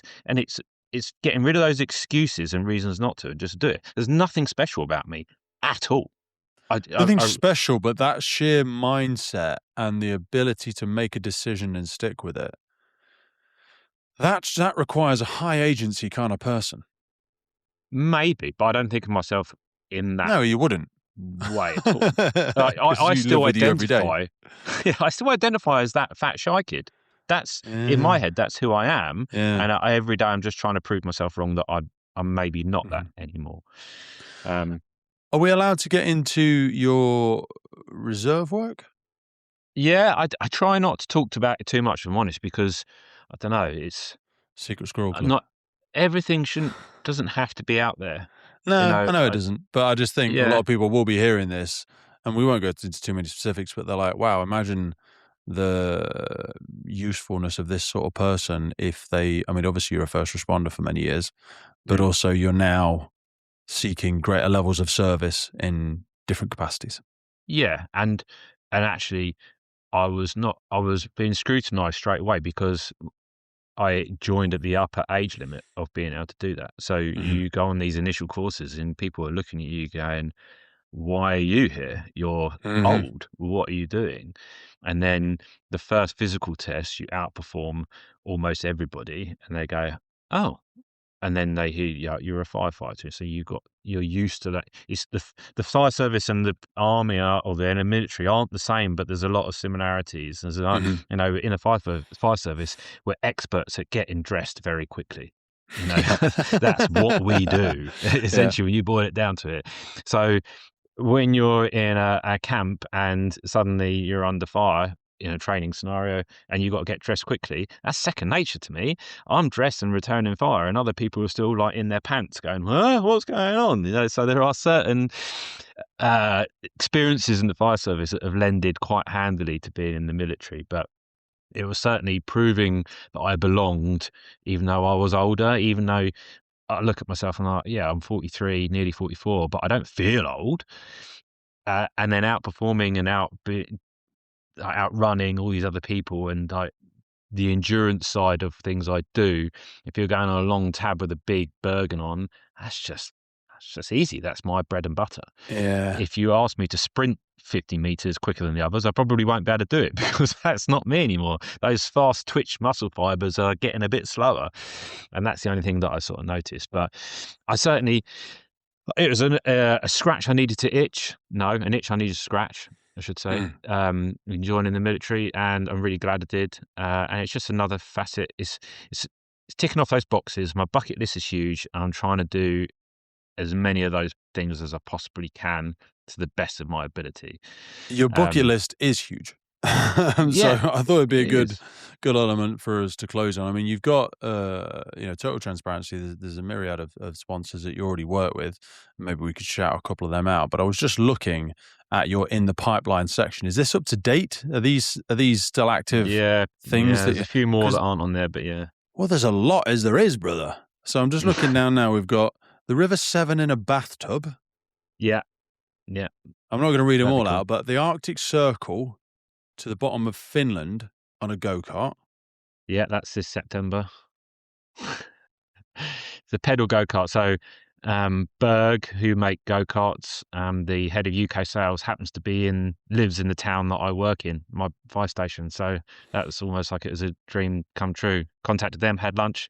Yeah, we can give you one of those. So, So you're going to do um, 700 miles on a go-kart in 2 weeks. yeah, with a Are they trailer. making you slightly bigger pedals? Yeah, the go-kart it's essentially a kid's go-kart, but it's an adult size one, so it is bigger. But the Thank go-kart God. itself, yeah, yeah, the The go-kart repetitive itself weighs strain 50 on those tiny kilos. rotations would suck ass. Yeah, but that's what I'm in it for, just like, can I sustain that? Can I, if I say people go, "Oh, why don't you just get a motorized one?" I'm like, "Where's the challenge in that?" Like, Yeah. I want to prove I Um, can do it and then create a story. Pedalo down the Rhine? Yeah, What's that? I really want a pedalo, like a swan pedalo Yeah. that you see in parks. I really want to do a big One of the journey on world's a. longest rivers is potentially one of the busiest rivers as well. And you're going to try and build or buy a pedalo to go down that Yeah, on. yeah, Wicked. yeah. That'd be Selling cool. ice creams to Iceland? Yeah, that was born actually in the Sahara. The guys I was in the tent with were like, "Oh well, maybe we can come up with an idea." And I was like, "Oh yeah, maybe I could get one of those bicycles that have a little ice cream box on, and I could cycle the circumference of Iceland, trying to sell ice creams to the Icelandic people whilst Wow. circumnavigating." So the Arctic Circle is in September. Yeah, You're doing the yeah, River Severn in a bathtub in June. hopefully, yeah, Explain that one yeah. a little bit more. Sounds obvious, but Uh, Yeah, it's just paddling. Yeah, a bathtub. It kind of floats if you put the right flotation on it. And I read about a guy who set the record for the furthest distance in 24 hours paddled in a bathtub. I guess the paperwork didn't go in correctly, so it's not currently a record. So it's there. So I thought, oh, if we do the first 24 hours non-stop and then just kind of enjoy the rest of the journey, we'll just go on a little journey. There's a Hannah who I work with. She's the same mindset as me. She's like, if I say, "Do you want to do that?" She'll go, "Yeah, let's do that." So she's great for me because we've got World War Two postal bikes. We finished work in Bridgewater at 9 a.m. and just started cycling north. And we got to Liverpool and then got the train back in time for our next shift back 4 days later. So that kind of stuff, she's just like, "Yeah, I'll do that." So she's up for the bathtub.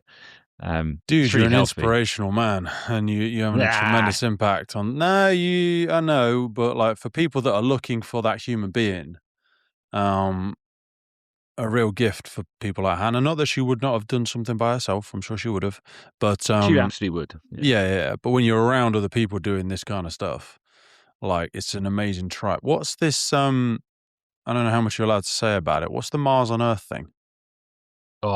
this is my big dream. This is the one that I really, really want, but the logistics behind it are so difficult.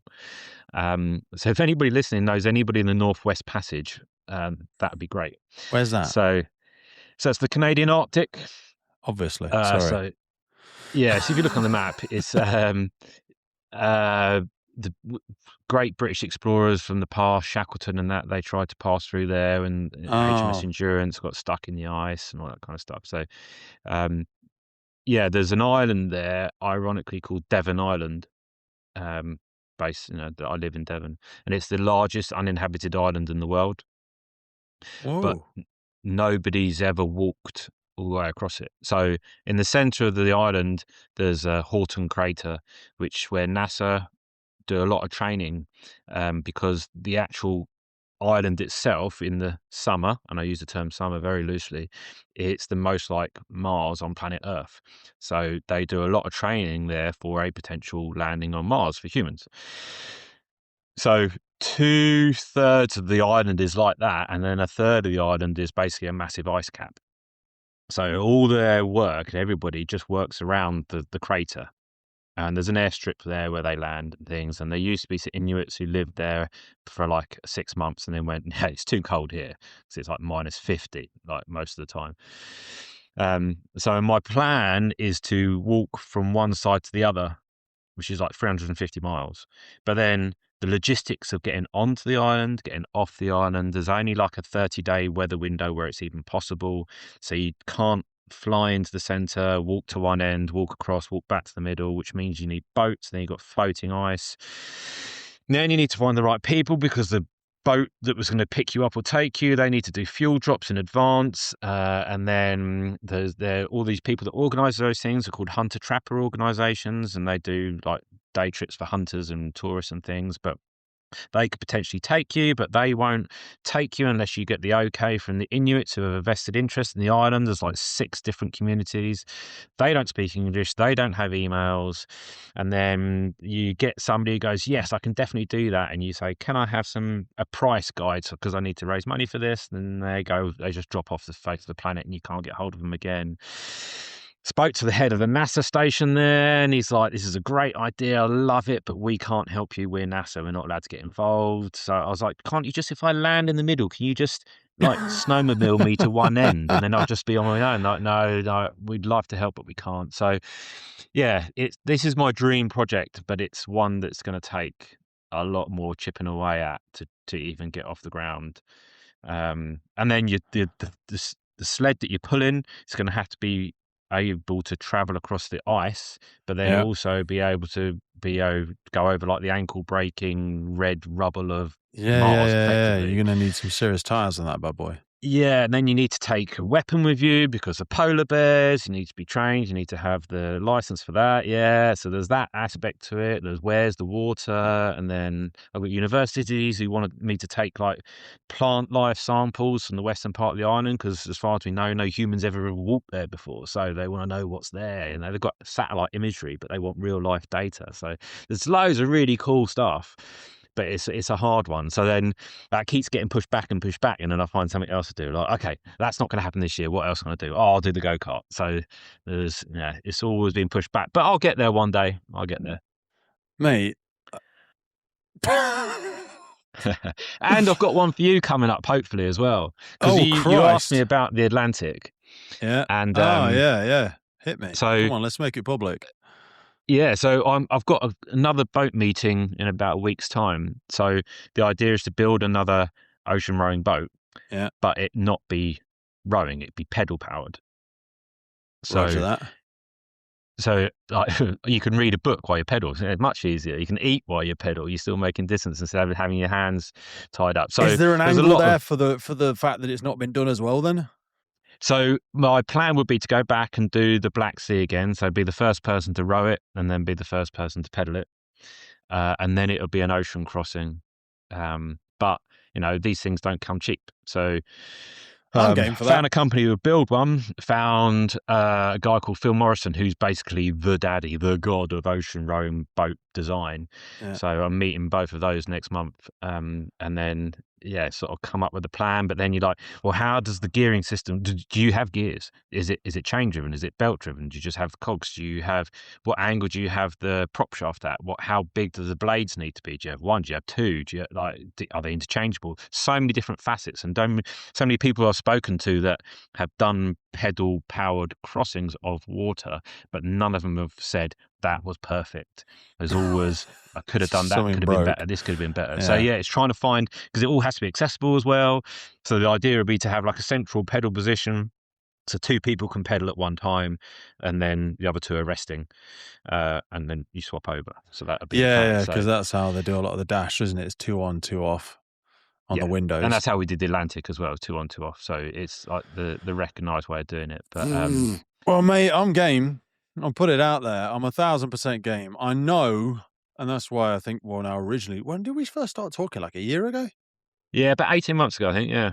Christ, people don't realize how long the cycle of guests sometimes lasts, like from when we speak and then when we eventually record. But I'm like, I'm in this for the long run. But selfishly, I love having the adventures as well. But I know, as much as everyone says they're busy, and we're all busy, I'm rubbish at making cognitive space for the extra challenges that I have. And only when I speak to people like yourself does it remind me of the things I've not done that I wanted to do. But finance-wise, I think we could get a load of the partners and sponsors in behind something. So maybe that will buy me a ticket onto one of your adventures. I don't know. Yeah. Physically, I'm pretty good at you'd be resilient fine. a lot of shit. The size of it.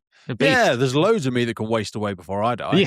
Yeah. So, worst case scenario, I'll just eat you. You know what I'm saying? I'm happy with this stuff, brother. It's like when people go, I'm not sure if I could outrun the bear. I don't need to. I'm just going to outrun you. Do you know what I mean? Exactly, that's it. I always say to people, if you're stuck on an island, kill the big one first. Because if you don't kill them soon, they're going to kill everyone else. So that's a morbid way of finishing the podcast. If it's just the two of us and some bum butter, I'm going to be having a great time. It's going to be a long ass trip for you. That's all I'm saying. All right. I can promise there will be bum butter, Pete. So beautiful. Well, brother, you're a goddamn inspiration. If people want to find out more, go underneath here. We'll have the split adventures. There's a sponsors page on there. There's all the adventures. There's an about stuff. There's the charities. All of these individual challenges that Scott's participating in are on there as well. So if you want to pick a specific one and you think that aligns to your organization, to your company, to yourself, you can reach out there. And brother, you're an inspiration. It's an absolute privilege to get time with you. Please send my love to all of the family. And who knows, maybe I'll be seeing you soon. Thanks for taking the time to talk to me, mate. Really appreciate it. Because you've had some incredibly interesting people on your podcast, and there's little old me. Mate. Well, that's it for today, folks. Hope you took a lot away from that episode. We started the Firefighters podcast to develop, inspire, connect, motivate, represent, and most importantly, celebrate the world of incredible emergency services operators and the wider sector through this series of wide-ranging conversations. We really love creating this podcast and bringing it to so many people. Did you know you can also find these on YouTube? We do a lot of video podcasts now. You can head over to our YouTube page and follow, subscribe there. And as a final ask from us, whatever platform you're on, please rate the podcast. It really helps us as a key performance indicator to reach more and more people. I've been your host, Pete Wakefield. This has been the Firefighters Podcast. And wherever you are in the world, please stay safe, be happy, and where possible, please remember and support your firefighters and first responders. I'll see you next time.